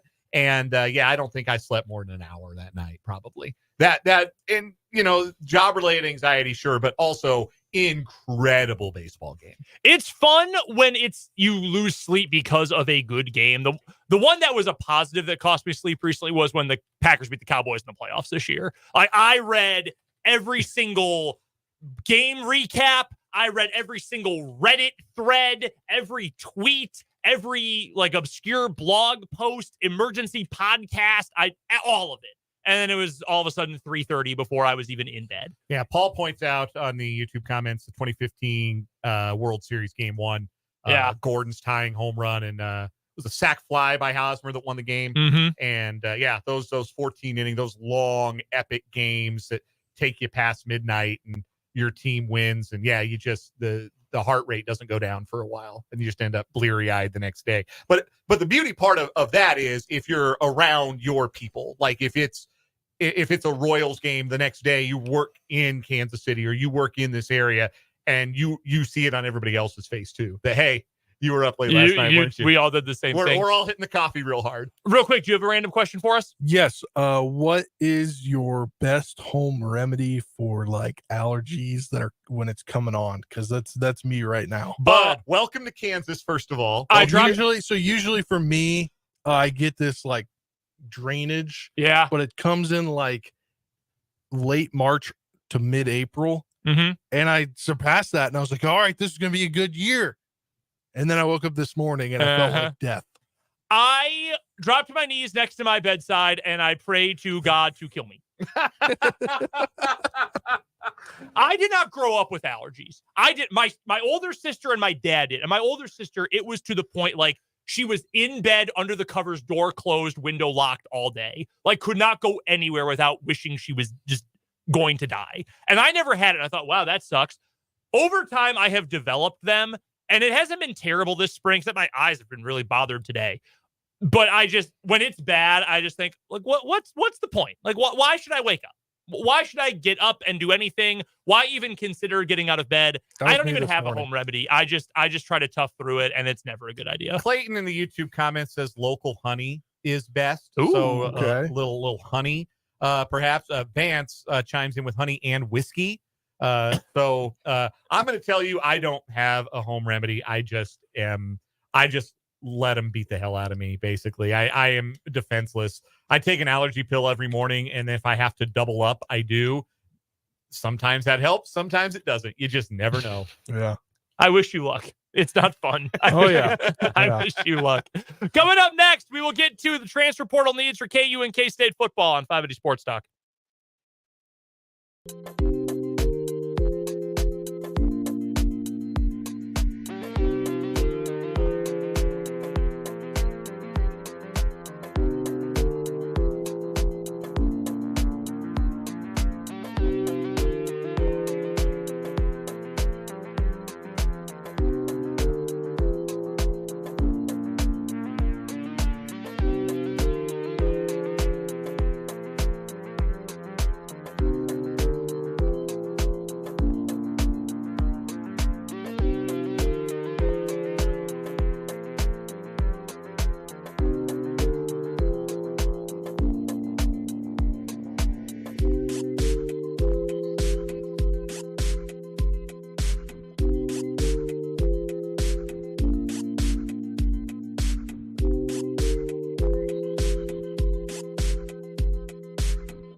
We've talked recently about the needs for both KU and K-State in the portal. And for K-State, it's very obvious football-wise. You need defensive line help. You've got to have dudes in the defensive line. And linebacker, too. We talked about that a couple weeks back, that why is K-State targeting so many linebackers in the portal? They might need one, but to have 4 offers already. Then Jake Clifton announced that he probably was not going to be with the team, or it was reported anyway. And okay, that makes a whole lot more sense. But it sounds like K-State might be getting some help on the defensive line. It might go from needing multiple linemen to, if you get one, you're probably okay. They did get one today. Yes, they got one back. Yes. And this was a big deal. This is, since we've been on the air that this was announced. Malcolm Alcorn Crowder out of Butler Community College, who was the 4th ranked junior college player in the whole country, according to On3. Mm-hmm. He had briefly committed to K-State, and then he backed out of that commitment, looked around a little bit more, and decided, you know what? K-State's the place for me after all. So that's a big get. Now, he's not like house-sized. He's listed at 295 pounds, I think, but that is a position of need, and K-State's able to fill it with a guy who's played some college football before. It's a big deal. Yeah, that's a very big deal. And why wouldn't you commit to K-State if you think you're going to play right away? Because there's going to be plenty of playing time available. I still think they could use another piece there, but it doesn't necessarily have to be a guy who you say he's got to be a star. He's got to be an instant impact, play 80% of the snaps. Now, you can get a depth piece there now, and I think you'll be okay. So that's a big help for K-State. Still need to get after the linebacker market a little bit. There is a linebacker that they have been targeting that is making an announcement later this evening. And I'm trying to find his name, and for whatever reason, my internet has been acting up all day. But give me a second he's between Arizona and Kansas State. Oh, yeah, I know who you're talking about. And I can't pull the name, but I know who you're talking about. But he is going to announce this evening. And Alex Marenko is his name. Has it changed at all? I know for a while it looked like Arizona was the favorite. So Jason Shear of Wildcat Authority thinks it's going to be Arizona, and Ryan Wallace of Go Power Cat thinks it's going to be Kansas State. So okay. Very much up in the air. Okay. But the crystal balls, which I think they're public. I don't think I'm spoiling anything. The crystal balls, those get out there. Yeah. And both put in a crystal ball for him to go to their respective schools. At first, I don't think there was a ton of optimism in the K-State direction, but with K-State maybe having some more playing time available, he's a veteran. He's dealt with some injuries, but he'd really fit in nice at middle linebacker. He is what they need. And it would be a good get if K-State could bring him into the fold. So I was going to ask, who is in more dire need of filling their openings right now? Is it KU's needs in the portal, or is it K-State's? I probably would have leaned KU already, the level of desperation. Now with Alcorn Crowell back in the mix, it's definitely KU because K-State's in a better spot. KU needs 2 positions to me more than anywhere else. You need defensive ends, edges, and you need a tight end. I think you need 1 tight end if you're KU. I think you need multiple defensive ends, because if you don't, with the injuries KU has had, you're probably going to be playing Deshaun Warner and Dekias Brinkley right away. Both 4-star prospects. 2 of the best recruits that KU has ever gotten, specifically Deshaun Warner in the recruiting service era. I don't know that you want to play those guys right away as true freshmen. That is a big challenge in the Big 12. They've got one guy, by Job, that's his name, from Michigan State, who reportedly is going to take a visit with KU. He is priority number 1. If you can land him, a guy who's played in the Big 10, you still need another, but you're feeling a little better. You need help in that spot if you're KU. There's been a lot of injury, a lot of attrition. You've got to have help there. That is desperation mode if you're KU. The other thing, I mentioned tight end. You've got 2 longtime program players who are back at tight end this year. Trevor Cardell and Jared Casey. I love Jared Casey, not just because of the play against Texas, but he just always does the right thing. He always makes the right play. He's a good blocker. I think he's going to get a workout in the NFL next year as a fullback, not a tight end. He will not play tight end if he plays at the next level. He'd be a fullback or an H-back. But he just does the dirty work to the point where I think teams would take a look at him. And Cardell's a good athlete. Neither of those guys are playmakers, though. Like Mason Fairchild really developed into a guy who could make plays down the field for you. Deshaun Hanukkah would have been that guy. So excited for Deshaun Hanukkah. And based on what our guy Michael Swain, who we'll talk to next hour, had to say, he looked awesome in spring, looked really good. And he covered Deshaun at Iowa State when Michael was on that beat. He tore his Achilles. He's not going to play this year, which sucks. Now you've got two veteran tight ends, but no one who's going to stretch the field. And some of KU's best downfield attacking on offense this past year was to the tight end up the seam. So that's something that I think KU really needs, because if you lose that, we love the receiver group. We love that KU trio of receivers and love the running backs room too with Neal and Highshaw. But if you lose that tight end, you're losing a lot from that offense from a year ago. That's a big worry for me. So I think KU is, I don't know, is desperation too strong of a word? I think defensive end, yes, it is desperate. Tight end, I think, is almost in the same category. Yeah, because we've seen how important, like you said, that position has been to KU. And even though Andy Kotelnicki's not going to be calling the plays next year, I think the offense is going to look fairly similar. Maybe you lose some of that creativity from the Kotelnicki era, but I think there's going to be a lot of similarities. Still got Zabrowski. And a lot of involvement in the passing game for tight ends. Anything to make life easier for Jaden Daniels, anything to give him more targets over the middle of the field where KU has really thrived in the passing game, I think would be a positive. I'm right there with you. Coming up in the 4 o'clock hour of 580 Sports Talk, Michael Swain is going to join us. We will get to Jayhawk Weekly at the bottom of the hour. We'll also talk some Royals baseball and our April championship in What Is Wrong With You. That plus your texts to the Top City Metal Supply text line and your YouTube comments after the news on 580 Sports Talk.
now we are more than halfway home on this edition of 580 Sports Talk. I'm Brendan Dworzinski. Across the table from me, Dan Lucero. On the other side of the glass, Spencer Dupuis. We're here with you until 5:30 today. Royals Blue Jays game 2 coming up tonight. 5:30 pregame start time, 6:07 first pitch from Rogers Center in Toronto. We'll get to some Royals baseball coming up in just a few moments. Also this hour, What is Wrong with You? Our April championship of What is Wrong with You. And Jayhawk Weekly with Michael Swain of Fog.net. He will join us to talk all things KU, football portal, basketball portal. And how about the KU women with another big ad today? Elle Evans, first team All-Summit League at North Dakota State this past year. I did not intentionally wear my NDSU t-shirt today. That just was a freak coincidence. Averaged 16 points a game for the Bison this past season. She's coming to KU this next season. Brandon Schneider cleaning up in the portal. We'll talk about all of it with Michael Swain coming up at the bottom of the hour. Your texts are welcome on the Top City Metal Supply text line. 785-272-9429 is the text line number. And you can also find us on the 580 Sports Talk YouTube channel. Head to youtube.com, search 580 Sports Talk. Go and subscribe while you are over there if you haven't already. Appreciate all of you guys who have subscribed to the channel recently. If you have not already, we would love for you to do so. You can also find the video stream today. Already added one, 509 of the subscribers. How about that? Thank you, guys. Love it. You can also find our video stream on our website, 580wibw.com, on 580 Sports Talk on Twitter, and also on Facebook, where the account is WIBW News. Royals versus Blue Jays tonight. We'll get to the game itself in just a moment, but I saw today from ESPN. I think this might have been on ESPN Plus. It was David Schoenfield, who is a baseball writer for ESPN. He gave a letter grade to all 30 MLB teams. And this isn't quite like the draft grades in the NFL where, my hot take, immediate reaction draft grades, and 31 of 32 teams have a B- or better. Like, these are actual grades for every team in the league. First of all, before we get to the Royals, if you don't know already, how many teams do you think got an F from David Schoenfield? I'm going to say the White Sox got an F. They did indeed. The Marlins got an F. They do indeed. The Rockies got an F. Correct. And the Astros got an F. Bang, all four. Astros, White Sox, Marlins, Rockies all get an F. I did not read the article beforehand. I knew you were going to quiz me. I just know ball. 5 teams also got a D or D+. The Diamondbacks, Rays, Blue Jays, Cardinals, and maybe just 4. Angels, thank you. I skipped over one. The Angels as well. Even the A's only got a C-. Imagine being graded below the A's. They've got 13 wins already this year. Do you know how long it took them to win 13 games last year? Until June? It was a long time. Yeah. It was game 63. Yikes. That they won their 13th game. Ew. That is almost to June. Yuck. There were 3 teams that got an A. Not an A-, an A. 3 of them. The Cleveland Guardians in the Royals own division, the Milwaukee Brewers, and the Kansas City Royals. This is what David Schoenfield wrote about the Royals. How fun has this been? Bobby Witt Jr. made the leap a year ago. Now he's even better and in the running for the best player in the game. Wow. With a lethal combination of elite exit velocity, speed, and defense. Salvador Perez has suddenly cut way down on his strikeouts and is tearing the cover off the ball. Lest we forget, he led the AL in home runs and RBIs in 2021.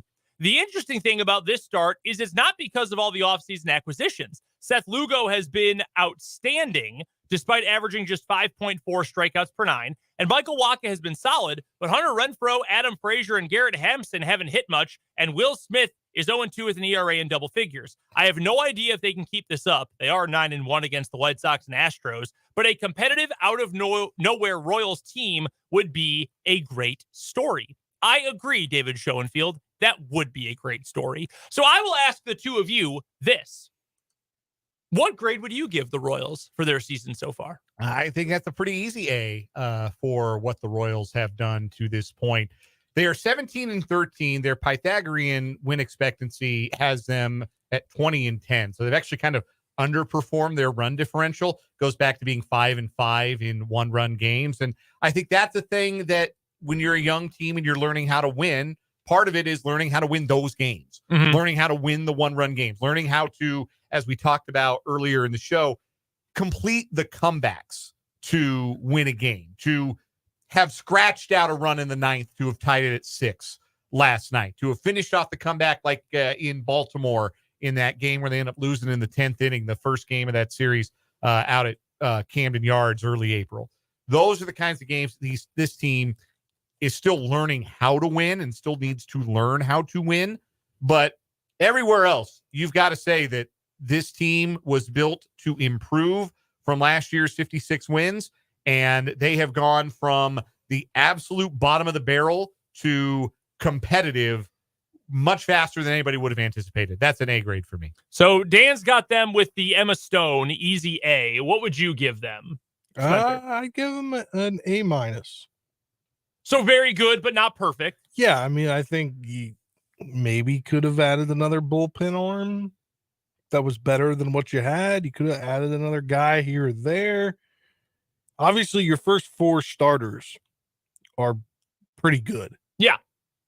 But it's that, I mean, to me, it's that week where the bullpen was so bad that still lingers in the back of my head. There are obviously some things that could be worked on with the bullpen. Stratton has been very much the good is great and the bad is awful. Will Smith has been very bad. And I mean, that's an unfortunate ironic use of wording there. But I feel like I got to give him an A too. I mean, it is a flawed team. This is not a perfect roster by any means. We know that. But even for what I thought would be minor trace improvements to start this year, they have blown past that. Like you said earlier, Dan, they are getting good enough starting pitching. They are in a coin flip situation every time they're in a one-run game. And when they win, they are crushing teams. And it's the fact that we've talked about before, they have found multiple ways to win. They have won games where their bullpen has had to be locked down. We had a game like that early last week, right, where the bullpen went 4 2/3 innings, if I'm not mistaken. Yeah, one of those one-run victories against Toronto. Yeah, so they had a game like that. They've had games where the starting pitching has been dominant, and they've had games where the offense looks untouchable, that they're just crushing everything. It is for those reasons, I think you have to give this team an A. And I think it's the optimism that they have created, too, kind of on a conceptual level, that they went from, yeah, well, I'm excited about Witt, and that's nice they spent money, and Vinny's back, but, you know, that's kind of it. The fact that now you can tack on, whoa, they've given us some hope, that's a big deal. That's a big accomplishment. Something that Schoenfeld pointed out, Salvador Perez and what he's done this year. You don't see guys reinvent themselves when they're 33 years old. And Salvi turns 34 in 10 days. May 10th is his birthday. So this is his age 34 season. And Salvador Perez this season is walking 8% of the time. He has never walked more than 4.5% of the time in a full major league season. Salvador Perez is striking out just 11.5% of the time. The last time he struck out that little was 2012, when he struck out 9% of the time as a 22-year-old. The last 4 seasons, Salvador Perez had struck out 23, 26, 23, and 23% of his at-bats. He has cut that down to 11.5 so far this year. His walks are up. And you know what else he's suddenly doing? Our pal Jesse Newell wrote about this for the Kansas City Star. Salvador Perez has been one of the best framers of the baseball in the league. After being one of the worst receivers over the last 3 years, he has actually been plus value in framing runs, in stealing strikes and stealing outs for his pitchers. The debate about how accurate and valuable that stat really is a debate I'm always happy to have, but we don't have the airtime for it today. But Salvador Perez has improved at it, visibly improved at it. And I would urge anybody to go find Jesse Newell's article, kansascity.com, and read all about it. The reinvention of Salvador Perez, though, seems to be a real thing and a real exciting thing. Because, again, what did we talk about when the Royals turned their franchise over to Matt Quatraro and some of the other coaches that they brought in, they're trying to do things a little bit different, a little bit more analytically minded, a little bit different way of looking at the game and coaching the game, and different ways to convey information to their players. If it's landing with 34-year-old Salvador Perez, the one guy in that clubhouse who would have every right to say, you know what? Don't tell me how to play the game. I'm an 8-time All-Star. Well, however many times he's been to an All-Star game. 8 times. I'm an 8-time All-Star. I'm a World Series MVP. I ain't listen to you. Well, what do I need to listen to you for? I know what I'm doing. I'm paid. I'm certified. I can retire my jersey one of these days. No, if he can reinvent himself at 34 years old, then that tells me that this coaching staff really must be on the cutting edge. And it gives me a lot of optimism for the ability to improve as the season goes on, the ability for players to improve as the season goes on, and a lot of optimism about the direction of the organization. Optimism that has been really hard to come by the last half decade. The funny part, the ironic part about you mentioning how much better he's gotten defensively as a catcher, he is playing first base tonight.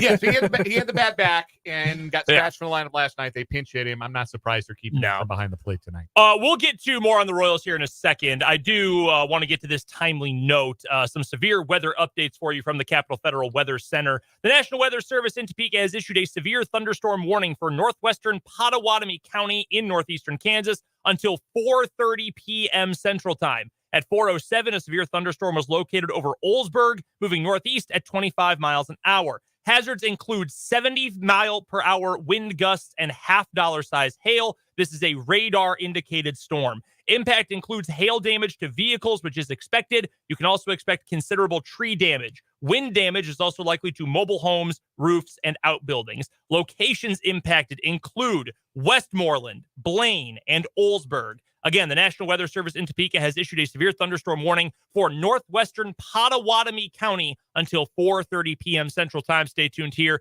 to 580 Sports Talk and 580 WIBW. We'll have updates for you as they become pertinent. Wanted to make sure we got to that before the warning expired, but as we are talking about the Kansas City Royals, before we get to tonight's game, as you look at this piece from David Schoenfield, just general outside of Kansas City here, I think the ones that stand out to me the most, Cleveland, they've been way better than I thought they would be. I will say that for sure. I did not think that would be a 19-9 team through 28 games. They deserve that A. Other teams that got high marks, Baltimore, the Yankees, they both got A minuses. Only one B plus that went to the Chicago Cubs. That's probably higher than I would give my favorite team because half the team is on the injured list right now. Any others stand out to you or any other teams that you've watched this year that you say, you know what, they deserve adulation or they deserve to be insulted for how they've played? I think you look at the entirety of the American League Central as a division that has gotten off to, you throw the White Sox out, but we knew they were going to be crummy. Yep. This was the division that we thought might not take a whole lot more than 83, 85 wins to win. And right now, Cleveland, Detroit, Kansas City, and Minnesota all have winning records. 4 teams over 500. Do you know how many other divisions in baseball have 4 teams over 500 entering today's action? That would be none of them. The National League East has 2 winning teams and 2 teams right at 500, New York and Washington. The American League East has 3 winning teams and 1 team at 500. That's Toronto. But the Central is the only division in baseball with 4 teams on the plus side of 500. And that's a recent development for Minnesota. They've got hot ever since they introduced the home run sausage. That's a whole thing they've got going on. They've got like this rapidly molding summer sausage in a carrying case and passing it around the dugout. And somebody's going to get salmonella. It looks like a really bad plan. I don't know how long that's going to last, but Detroit pitching really, really well, carrying a subpar lineup. They got 14 strikeouts, I think, from Jack Flaherty today. Their number 5 starter. He dominated the Cardinals this afternoon. So they're going to win, and they're going to get half a game on Kansas City pending tonight's results. Cleveland is hitting much better than I would have anticipated. They are 3rd in the American League in on-base percentage. Still not a team that hits for a ton of power, but just steady production up and down the lineup. Stephen Kwan is back to his rookie year best. Jose Ramirez is Jose Ramirez. Josh Naylor's having a breakout year. So that lineup is performing and kind of dragging along a pitching staff that they're 5th in the American League in ERA. A lot of that is the bullpen. Their starting pitching hasn't been as steady as you might have expected outside of Tanner Bybee. So I think that is the early story to me, is not just the Royals, but everyone else in the American League Central out to really good starts. And it's going to be interesting to see who sustains theirs. Yeah, I would agree with that. I think the division is going to come back down to earth again. I'm not changing my expectations for the Royals right now. In a couple of weeks, we'll see if we want to update that at all. I still think this will be a team flirting with 500, and that would be the high end as opposed to the low end. I think Cleveland will come back down to earth at some point. The White Sox will continue to stink. I think this is a division that is going to come back down to earth a little bit, but at the same time, I would not be surprised if they were a little bit better than before, given what we've seen from Cleveland, the repeatability of the Royals, et cetera, et cetera. As for tonight's game for Kansas City, it's Cole Reagan's Day. Happy Cole Reagan's Day to everyone who celebrates. Your lineup tonight: Michael Garcia, Bobby Witt Jr., Vinny P is your DH hitting third, Salvi the cleanup spot, he's at first base, Massey hitting fifth at second, Fermin catching again today, and the trio of outfielders in the bottom third: Melendez in left, Renfroe in right, Kyle Isbell coming off that home run yesterday, he is in center, all in support of Cole Reagan's.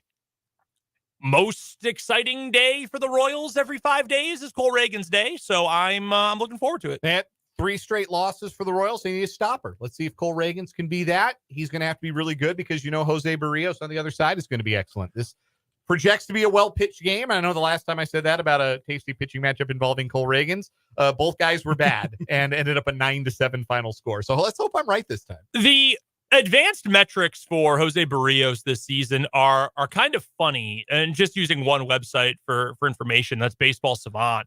They have him, a lot of your pitching stats not especially good, like below average in fastball velocity, way below average in average exit velocity, doesn't get a whole lot of swing and miss, doesn't strike out a lot of dudes, has given up a lot of hard hits, but is getting tons of outs. The run value statistics on all of his pitches among the very best in baseball. Yeah, his fielding independent number is 2.5 runs higher than his current ERA of 1.23. So that does suggest that maybe he's due to come back down to earth, but he doesn't walk a ton of guys and he doesn't give up a ton of home runs. And that's a recipe generally for success. And that helps you kind of dance between the raindrops if some of that hard contact is landing in gloves. They've got a decent defensive team. I know that Dalton Varsho out in left field is one of the best defensive outfielders in the league. Mm-hmm. I do think that Barrios, though, is overperforming or not performing as well as his ERA would suggest, where Reagan's is kind of the opposite. Yep. He's outpitched his 3.9 ERA. Yeah, his fielding independent number is 2.23. This is not the perfect way to express this, especially verbally, but had more than a run and a half better between those two metrics. And it's going to come for Reagan's, where eventually, once we get to midseason, I think those numbers will have evened out quite a bit. Looking at his advanced profile, his fastball is great. It's one of the best in all of Major League Baseball. He does get a ton of swing and miss. He does strike out a bunch of dudes. Those numbers are going to even out over time. I think they will more accurately reflect the season he is having sooner rather than later. Before we go to a break, because I know we're due one, I wanted to update folks on that severe thunderstorm warning, which remains in effect until 4:30 for northwestern Potawatomi County. Latest update on that: at 4:20 p.m. Central Time, a severe thunderstorm was located 5 miles west of Blaine, moving northeast at 25 miles per hour. Emergency management reported quarter-size hail near Olsburg about 10 minutes ago. 70-mile-an-hour wind gusts, half-dollar-size hail anticipated with this storm. So hail damage to vehicles is expected, and expect considerable tree damage and wind damage to mobile homes, roofs, and outbuildings. Locations impacted include Westmoreland and Blaine. Again, that's in effect until 4:30 p.m. A severe thunderstorm warning for northwestern Potawatomi County. Our What Is Wrong With You April Championship is up next. Then we'll talk to Michael Swain for Jayhawk Weekly. This is 580 Sports Talk.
It's time to find the April champion in What Is Wrong With You here on 580 Sports Talk. 2 finalists going head-to-head today to earn a berth in the final Tournament of Failed Champions coming up in December. Our 2 stories, the unholy orgy and the spaghetti incident. Both of these, if I remember correctly, were Dan's stories. I will read the first one here. I'm going to read the spaghetti incident.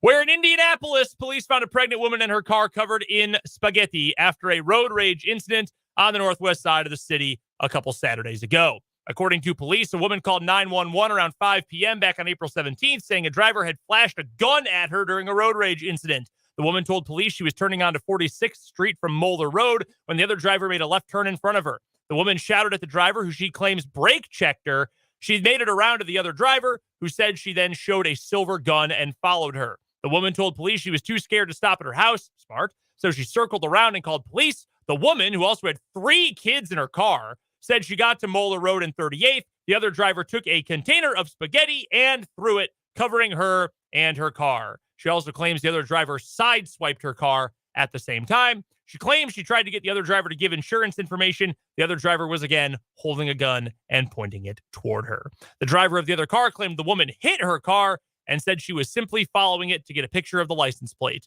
Police arrested Sheila Pride of Indianapolis, and she is charged with intimidation and pointing a firearm. Her trial has been tentatively set for June. There's no, I guess, throwing pasta, not a misdemeanor or a felony. See, I'm not up on Indiana penal code or anything, but rereading this story, I am of the belief that she was bringing lunch or dinner somewhere. I'm thinking this was spaghetti in Tupperware. Yeah. You don't think it was like, oh, they went to the Cheesecake Factory and had a little late afternoon spaghetti? No, I think this was intentionally being transported. I think this was someone's Tupperware of spaghetti. Man, but why would you throw your own good Tupperware? Like, why would you flash a gun at someone while driving? I would think the gun would be sufficient then, and you don't have to throw your Tupperware. Road rage is intense, like, man. We got a lot of Tupperware. I'm a married man, so we got a lot of Tupperware. Oh, yeah. And I still can't envision a scenario where I would throw one of my approximately 133 pieces of Tupperware through my own car window at somebody. I think the gun makes the point, but that's why they call it road rage and not like road irritation. What is our other finalist, Dan? It's the unholy orgy. We go to Poland, where a priest has been sentenced to 18 months in jail for sex and drug crimes after a man collapsed during an orgy at his home. According to the Polish media, the victim had taken too many ED pills and an ambulance was called. But when paramedics arrived, they were refused entry. Like, hey, we're not trying to have you narc on our sex party here, man. You're going to kill our buzz. Like, yeah, well, someone's literally dying. We need to administer help. The priest, referred to as Tomasz Z, was sentenced for sexual offenses, supplying drugs, and failing to provide assistance to a person in danger of loss of life or serious bodily harm. He was ordered to pay the victim about the equivalent of 3,000 euros in damages, or 3,000 pounds, I guess that is, and several thousand zlotys to a fund set up to help crime victims. The trial took place behind closed doors, adding that sources indicated there would not be an appeal. Tomas was discharged from the clergy. It's the Diocese of Sosnowiec. I'm not going to be close. In southwest Poland. And it has been engulfed in scandal since reports of the sex party in a town. I'm not even going to try in 2023. The bishop stepped down, and then Tomas, the priest, also stepped down. So yeah, they were having an orgy, and somebody almost died, and somebody got in trouble for it. Dobrawa Gornichka. All right.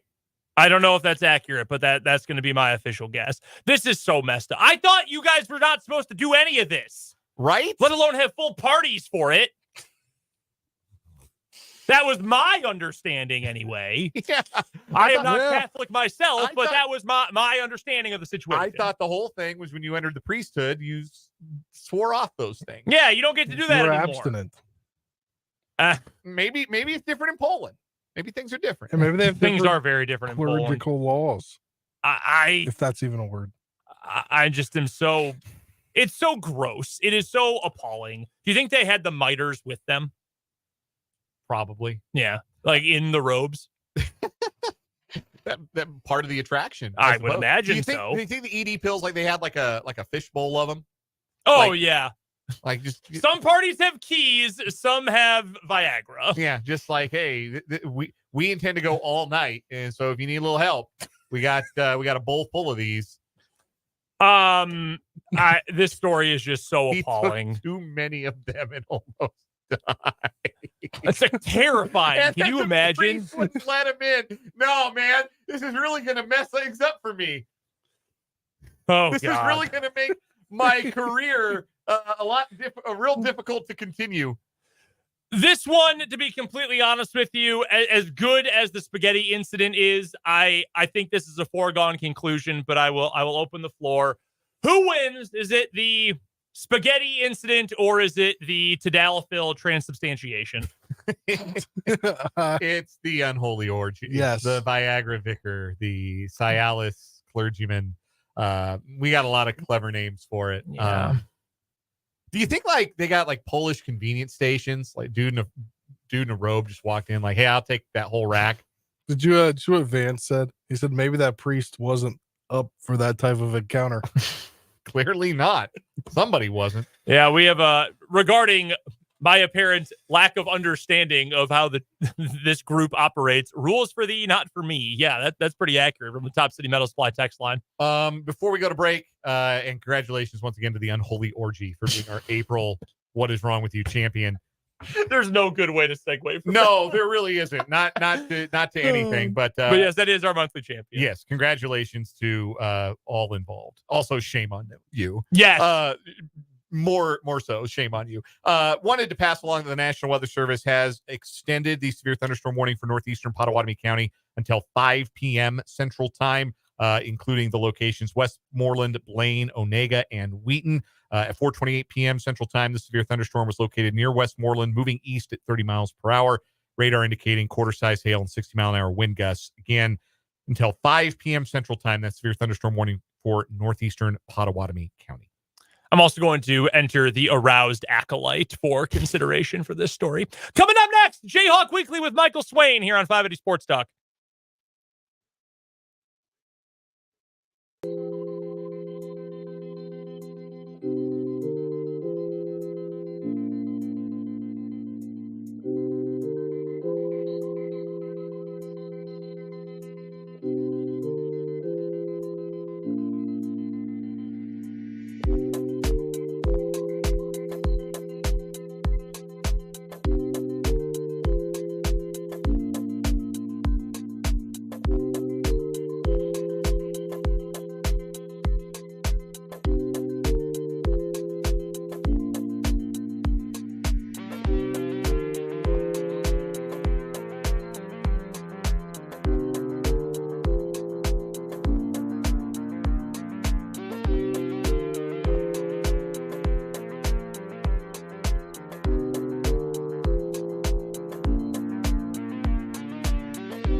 sell vodka.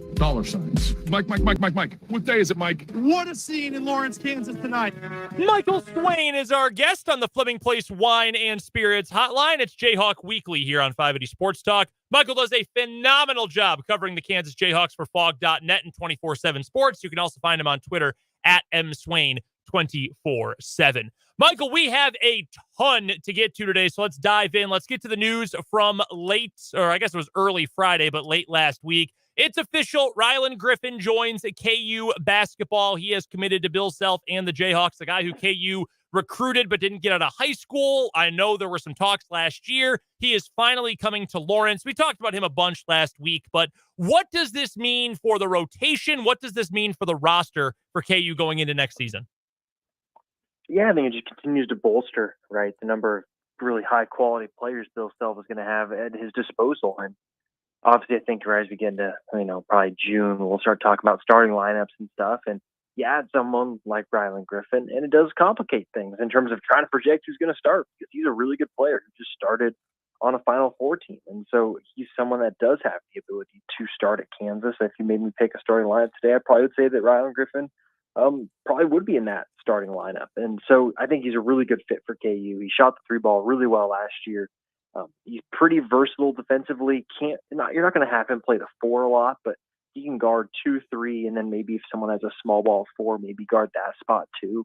But just a really good fit overall. And I think a guy that is going to come in and obviously is going to be able to push other wings, right? AJ Storr, KJ Adams, Zeke Mayo, right? There's a really good group of players KU has there. He's really going to bolster the depth KU has at the position. So we talked about the minutes and the rotations last week, right? And where are those minutes going to come from for all these guys? Because, you look to next year, even if nothing else changed with this roster, there's a lot of talent and a lot of guys who are going to expect to get some run. You've obviously got Dickinson coming back. That was announced recently as well. KJ Adams, DeJuan Harris, they're all returning. Then you've got Zeke Mayo, who maybe he's the 6th man, maybe he starts at the 2. AJ Storr, Rylan Griffin. I know the Riley Kugel situation is kind of up in the air right now. You've got the freshmen, Elmarco and Jamari and Zach Clements are still around too. All great. The lineup, the roster looks like it has improved. Is KU still actively going after anyone else in the portal, or is it mostly just doing due diligence? Because, I wouldn't be opposed to more talent. That's a lot of mouths you're going to have to feed. It is. And so KU, I think Bill Self's really taking the approach of, hey, we're going to recruit to 13 scholarships and kind of see how the dominoes fall when everything's kind of said and done. So KU right now does have another scholarship to work with, and that's if you count Riley Kugel towards that number. So, I think KU is going to continue to go out and try and add good players. And if good players want to come up to Kansas and compete for minutes with the guys that are already committed and projected to be on the roster, then Bill Self's going to take it. But that's kind of the tough part, right? Trying to convince really good players that, hey, yeah, you could probably go somewhere else and start and play 28 minutes, but hey, come here, play, 18 to 20 minutes and have the chance to win. I think that's going to be the ultimate kind of trump card KU try and use it. Hey, come here, come be a part of winning, come potentially win the Big 12, potentially go far in the NCAA tournament. Like, those are some of the things that if there's older players in the portal who maybe haven't done that yet, maybe that entices them to come to Kansas and to try and compete and win at a really high level. So, yeah, I think KU still, in an ideal world, would continue to add players, and probably one player with the current situation that can come in and help and make this roster even deeper. So I don't think Bill Self's going to be turning down anybody that wants to come to Kansas that can really help this team be better. We're chatting with Michael Swain, who covers the Kansas Jayhawks over at Fog.net, part of the 24/7 Sports Network. He joins us every Tuesday at this time for Jayhawk Weekly here on 580 Sports Talk and the Fleming Place Wine and Spirits Hotline. Go check out Michael's work at Fog.net. Go be a 24/7 VIP. You'll get all sorts of insight into all the players that KU is currently recruiting and tracking in the transfer portal. One other men's basketball question I had for you, Michael. Hunter Dickinson announces he's coming back. Fun little thing he did with Bill Self on Twitter to make his announcement. That's fun. And I'm not surprised at all. I don't think most people are that Hunter is coming back to KU for one final year. Are you at all surprised he did not test the draft waters at all? I am a little bit, just because I feel like, I don't know, it's something, if they offer you the opportunity to go and get feedback from NBA teams without any sort of repercussions, I don't see why you would elect not to do that. But look, I think to some degree too, some guys just decide, I don't really want to have to go and travel and do all these meetings if I know I'm coming back to school. And I think it's probably just a little bit simpler for Hunter just to say, hey, I'm coming back, because I think from the get-go this offseason, I think everyone expected that he was going to be back at KU next year. And look, I think it's pretty funny. He got Bill Self on Twitter, and I think that's as we've seen over the last couple of years, that's something that is very few and far between. So I think that's pretty funny too. You got Bill Self just tweeting randomly, and Hunter gets to announce by replying to him of all things. So that was pretty interesting. But no, I'm a little surprised, I guess, that you didn't do the NBA testing stuff. But I guess if you know you're coming back, do you really want to waste your own time doing that? That's kind of where my mind goes to. We're joined by Michael Swain of Fog.net on the Fleming Place Wine and Spirits hotline. And Michael, you were talking a little bit about the uncertain situation with Riley Kugel. Do you know what the latest is on Kugel? Wait and see. That's what I got for you. Wait and see and see. There's a reason he hasn't signed yet. So, working through some academic stuff at Florida, I don't think anyone knows exactly how this is going to play out, because it's going to come down to credits and what is able to transfer. And so I think finals of Florida are this week or next week. So I think KU fans should hope, a really good finals week, and then that all the things that need to be able to transfer for Riley to transfer to Kansas are able to happen. I don't think we'll have a firm answer on that for probably a couple weeks. Michael, a quick note over on the women's side of things. Another new transfer addition for KU women and for Brandon Schneider. Elle Evans, who was first team All-Summit League this past year at North Dakota State. She's from not super local, but fairly regional out down in southwestern Illinois. She's coming to KU, averaging nearly 16 points per game last year. I have been as critical of Brandon Schneider as anybody during his KU tenure, but I've got to be honest, man, this looks like it's a pretty dang good transfer portal class. Yeah, I think so, right? You add what KU has in Sinai Copeland, who averaged 7 points per game on a good Wisconsin team, and then you add someone that, look, the three-point shooting numbers are pretty impressive, right? You're talking about a girl that shot over 50% from three in conference play, was about, I want to say 45% from three over the course of the season. I think it's a really good get. And you start looking at this starting lineup, what it could be with, you have Samaya, you add someone like Evans to that mix, you've got Wyvet back, and then you've got Sanaya. Like, you got four really good players there in your starting lineup. And it's going to come down to, I think the next domino to fall is going to have to be center. KU needs a big, someone to play center, especially with what they lost with Twin. And obviously, you see, right, she was selected in the WNBA draft. She was really talented and really allowed KU women to have a lot of success in defending the paint. So I think that's going to be a really huge thing for women's program in the next couple weeks. Michael, we've got to cut things a little bit short. We've got some severe weather we've got to cover, but we appreciate the time. Michael Swain joining us from Fog.net. Make sure you go check out his great work there. Go find him on Twitter as well, at mswain247. Michael, we'll get to plenty of football next week, so get that ready for us, all right?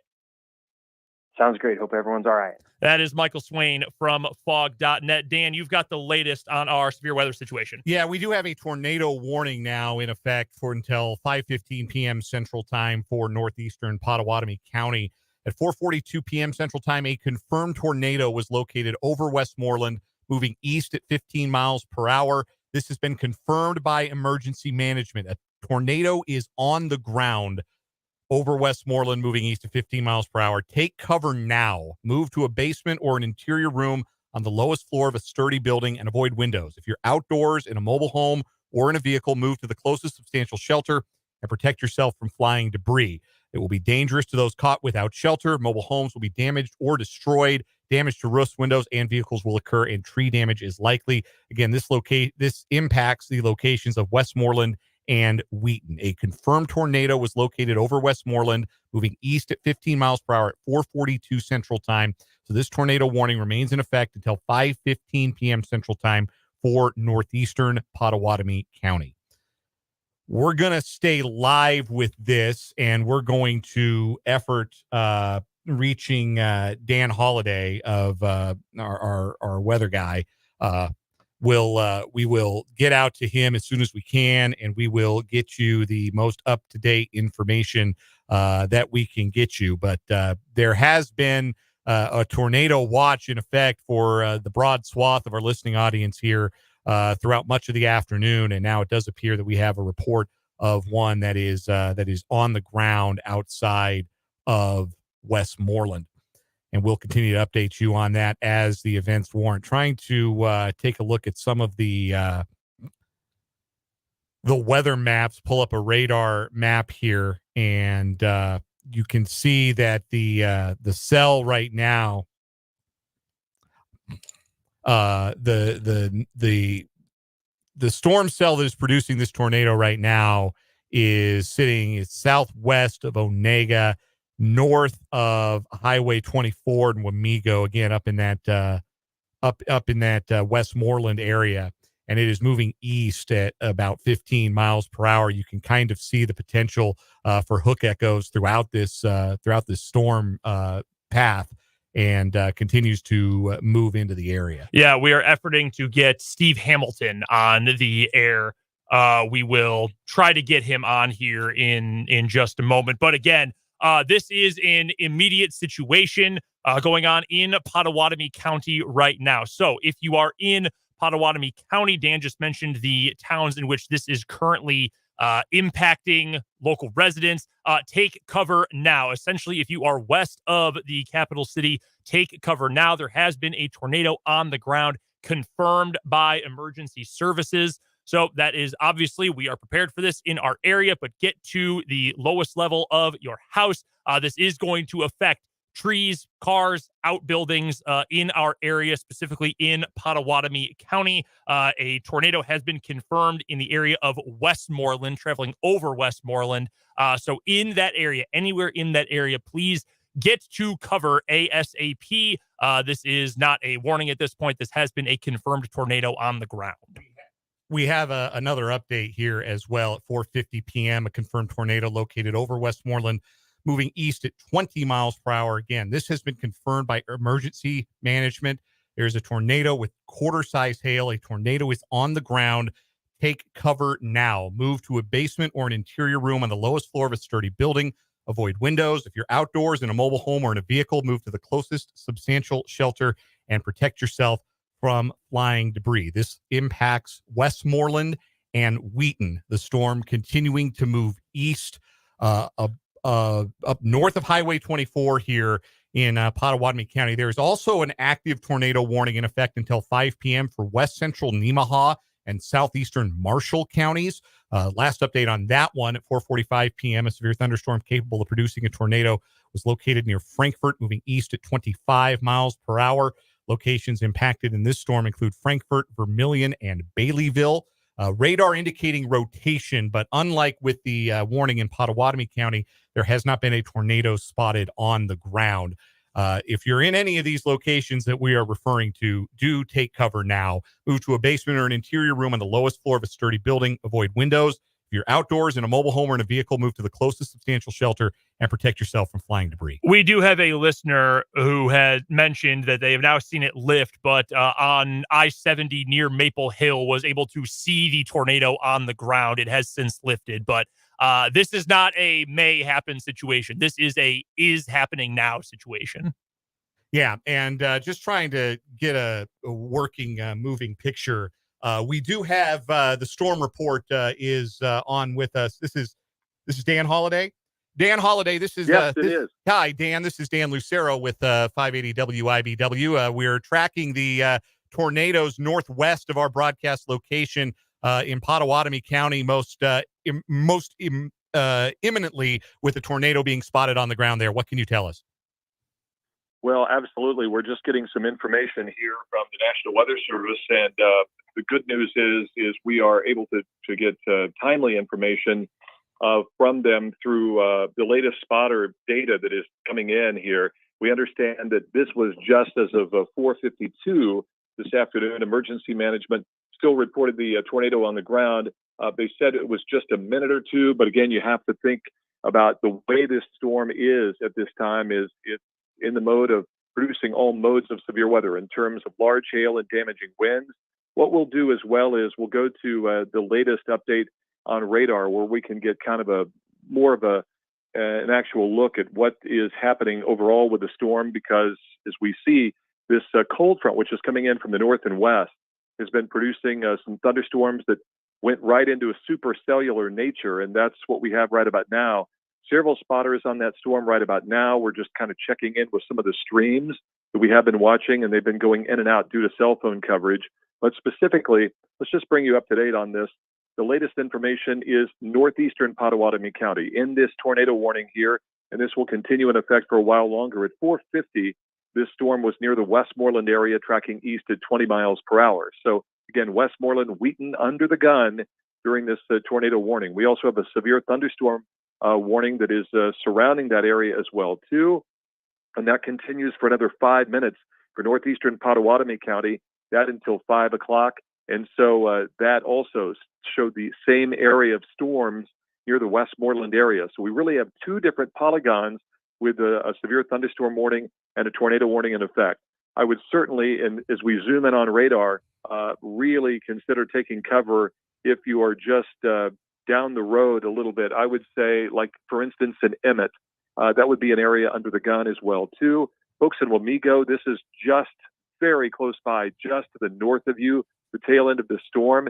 And then St. Mary's, same story. This will probably track a little bit to the north of you, but still close enough that it's worth watching. And of course, the Prairie Band Pottawatomie Nation, important for folks there to take cover, as well as this overall storm tracks a little bit to the east-northeast.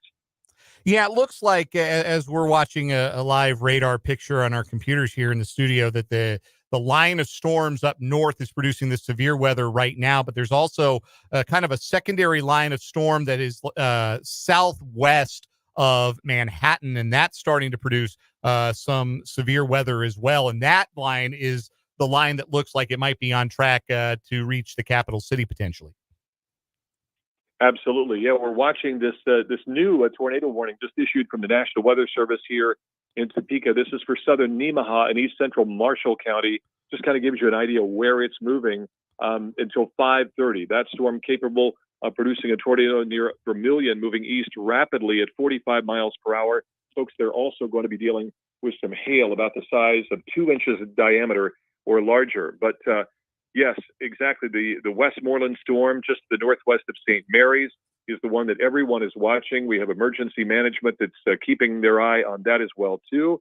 And we did have another report here. Looks like we have some reports of some hail that continues to come in as well, too. So this, unlike the last storms, some of the storms we've received so far this season have been somewhat in a line, or they've congealed into just sort of a group of storms. This is somewhat different because these are isolated, and this cell, as we talked about, to the northwest of St. Mary's, is the most dangerous one as well to look at as it heads to the east-northeast. So overall, this is going to be tracking to likely to the north of Topeka, tracking across the northern end of Topeka right now. And we also have another line of storms that's off to the southwest. Let's quickly update you there. The severe thunderstorm warning for southern Geary County that was in effect in northwestern Morris counties will expire at 5. Those storms had weakened below severe levels and no longer pose an immediate threat to life and property, of course. So that is the latest update on that one. But again, as you mentioned, we are just kind of watching for additional reports from storm spotters. We haven't had any additional ones come in. We're seeing now just a little bit more detail, but for the most part, just not a whole lot more from spotters at this time on this specific tornado warning that continues in effect for another 17 minutes. But it goes without saying, if you are in these areas, anywhere, as we had mentioned, some of the communities, obviously near Westmoreland, but you look further to the east of there, from Emmett to Holton to communities like even Havensville or Circleville, just be in your tornado shelters because this is certainly headed that direction. Seems the tornadic storm may be taking more of an east-southeasterly direction now, which would put it more in the probably more in the Delia area, or possibly even closer to Mietta and Hoyt. So that brings it a little bit closer to home into the northern edges and just to the north of Topeka, which will eventually, right now we're seeing the storm that's going to be tracking along Highway 63, and then it will push a little bit further east. Next in line are going to be folks on US Highway 75. And then also just to the south and east of there a little bit, it will be moving towards 4 highway. So if that's where you're traveling to the north of Topeka, just be advised that this storm is certainly headed in your direction in an eastward motion. We are keeping track of the severe weather throughout the area at the Capitol Federal Weather Center here on 580 WIBW Topeka. Dan Holliday of the Storm Report is with us. We have 3 active tornado warnings as well as a bevy of severe thunderstorm warnings that we are keeping track of. The tornado warning in effect for northeastern Pottawatomie County is in effect until 5:15 Central Time. There are also tornado warnings for Central Nemaha and East Central Marshall counties. That one is due to expire at 5 o'clock, and we'll let you know if that is extended. There's also the warning for Southern Nemaha County and East Central Marshall County until 5:30 p.m. Central Time. Those are the tornado warnings in effect. There are also severe thunderstorm warnings in that area, and as Dan Holliday just explained, some severe thunderstorm warnings also are in effect for not just those areas, but also southern Geary County, northwestern Morris County, western Morris County as well. When you look at that line of storms right now, Dan, does that look like a line of storms that could potentially produce some tornadic activity? Well, off to the southwest of us, absolutely. All these, we have all the ingredients today for any of the storms. I mean, obviously the most, I guess the greatest threat we could say would be very large hail and damaging winds with any of these storms, but they are still somewhat discrete, even though they're in a line. There's some breaks between them, which mean they're being fed that warm, moist air from the south and east. And so they have that potential to produce a tornado. Any one of them really do, because we have a lot of, just a lot of things that have come together when it comes to ingredients. I'm just watching right now. There is a couple of storm chaser feeds that are coming in where they are traveling along I-35 to the, this would be primarily to the south of Topeka, probably between Emporia and Matfield Green. And you could just see the shelf, sort of the overhanging clouds that are off to the north and west of storm spotters there.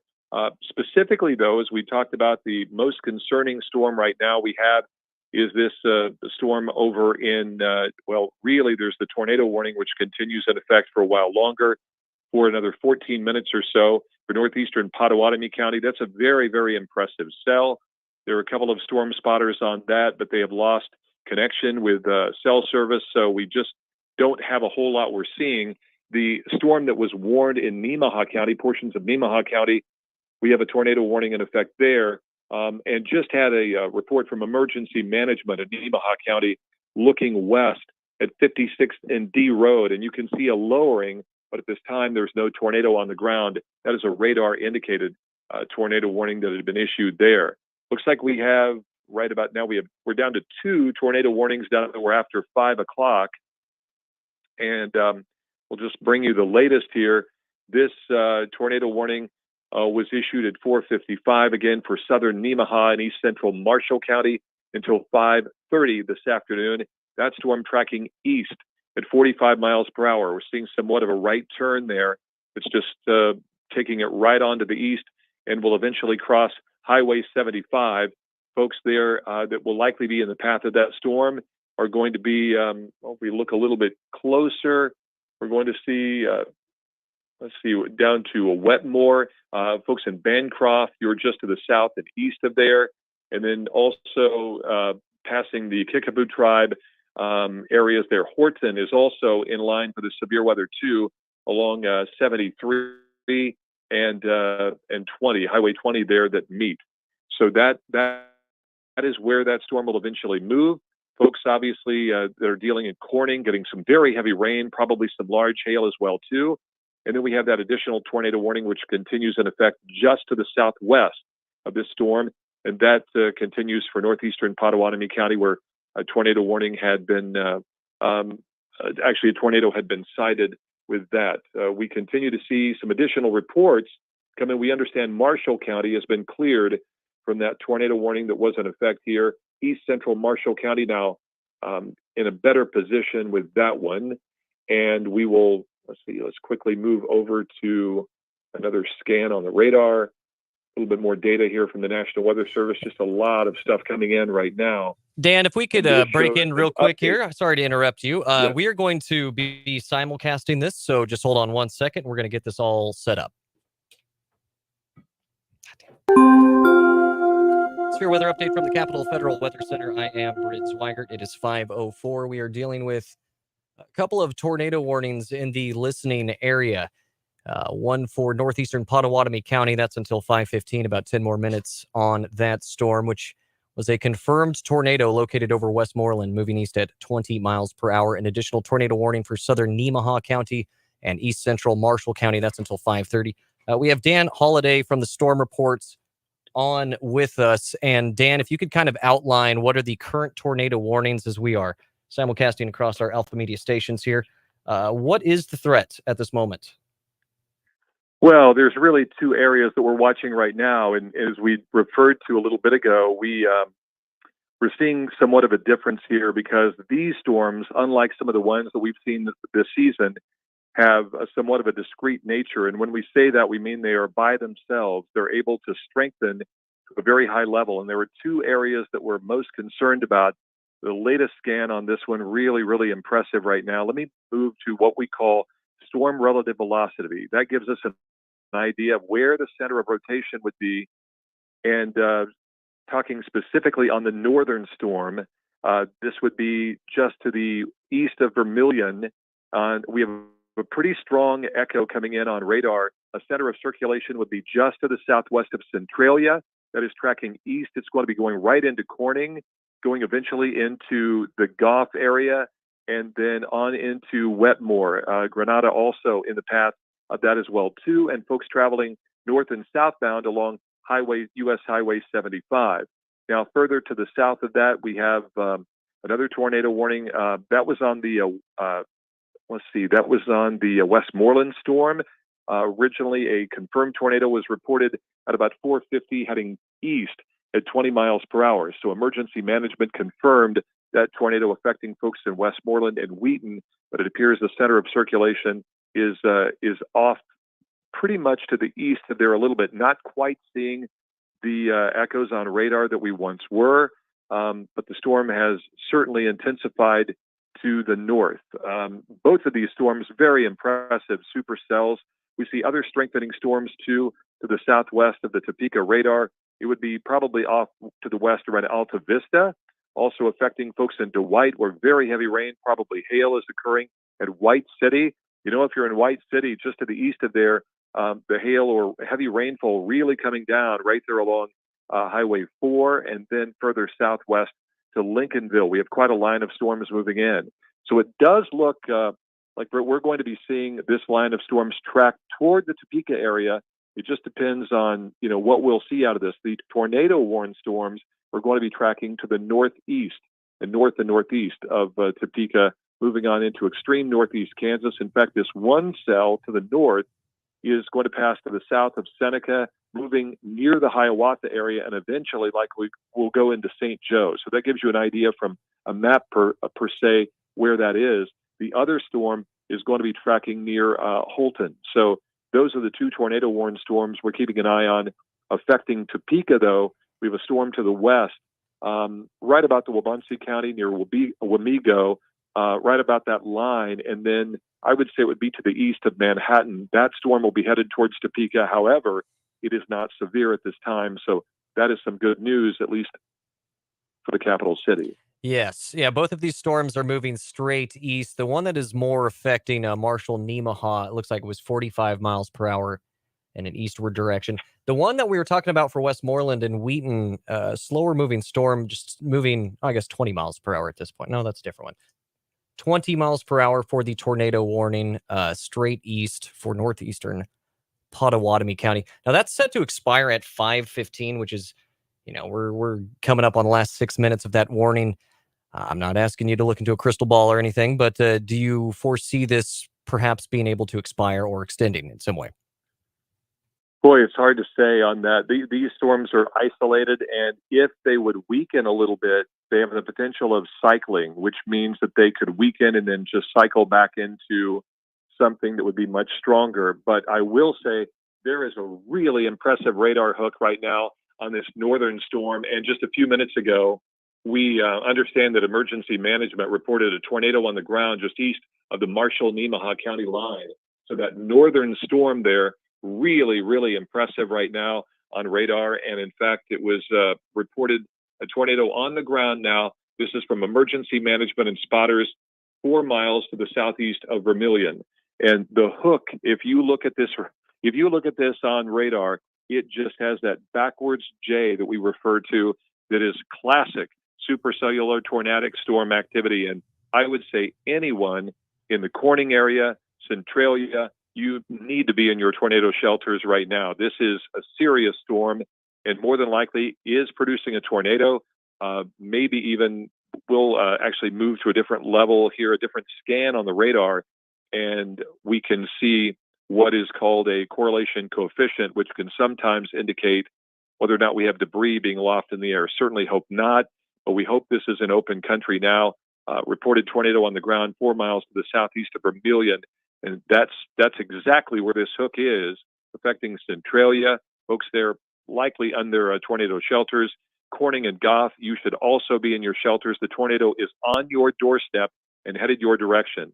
So, Britt, this is a dangerous storm, probably more impressive right now than the one a little bit further south of it that has not only a severe thunderstorm warning, but a tornado warning on it. That's right. And we actually do have an update on the more southerly of the tornado warnings. The tornado warning for northeastern Potawatomi County will be allowed to expire at 5:15 in about 4 minutes. The tornado threat diminished.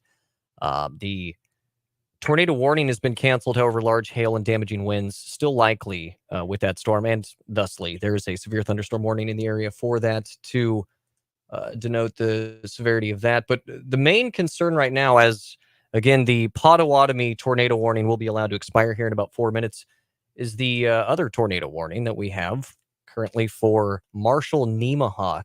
What was once a thunderstorm capable of producing a tornado, we now have a confirmed tornado as of 5:02, located near Centralia, moving east at 45 miles per hour. Baseball-sized hail also associated with the storm, so we just like to reiterate: Centralia, Corning, Goff, Woodlawn. Tornado is on the ground. Please take cover now. Move to a basement or an interior room on the lowest floor of a sturdy building. Avoid windows.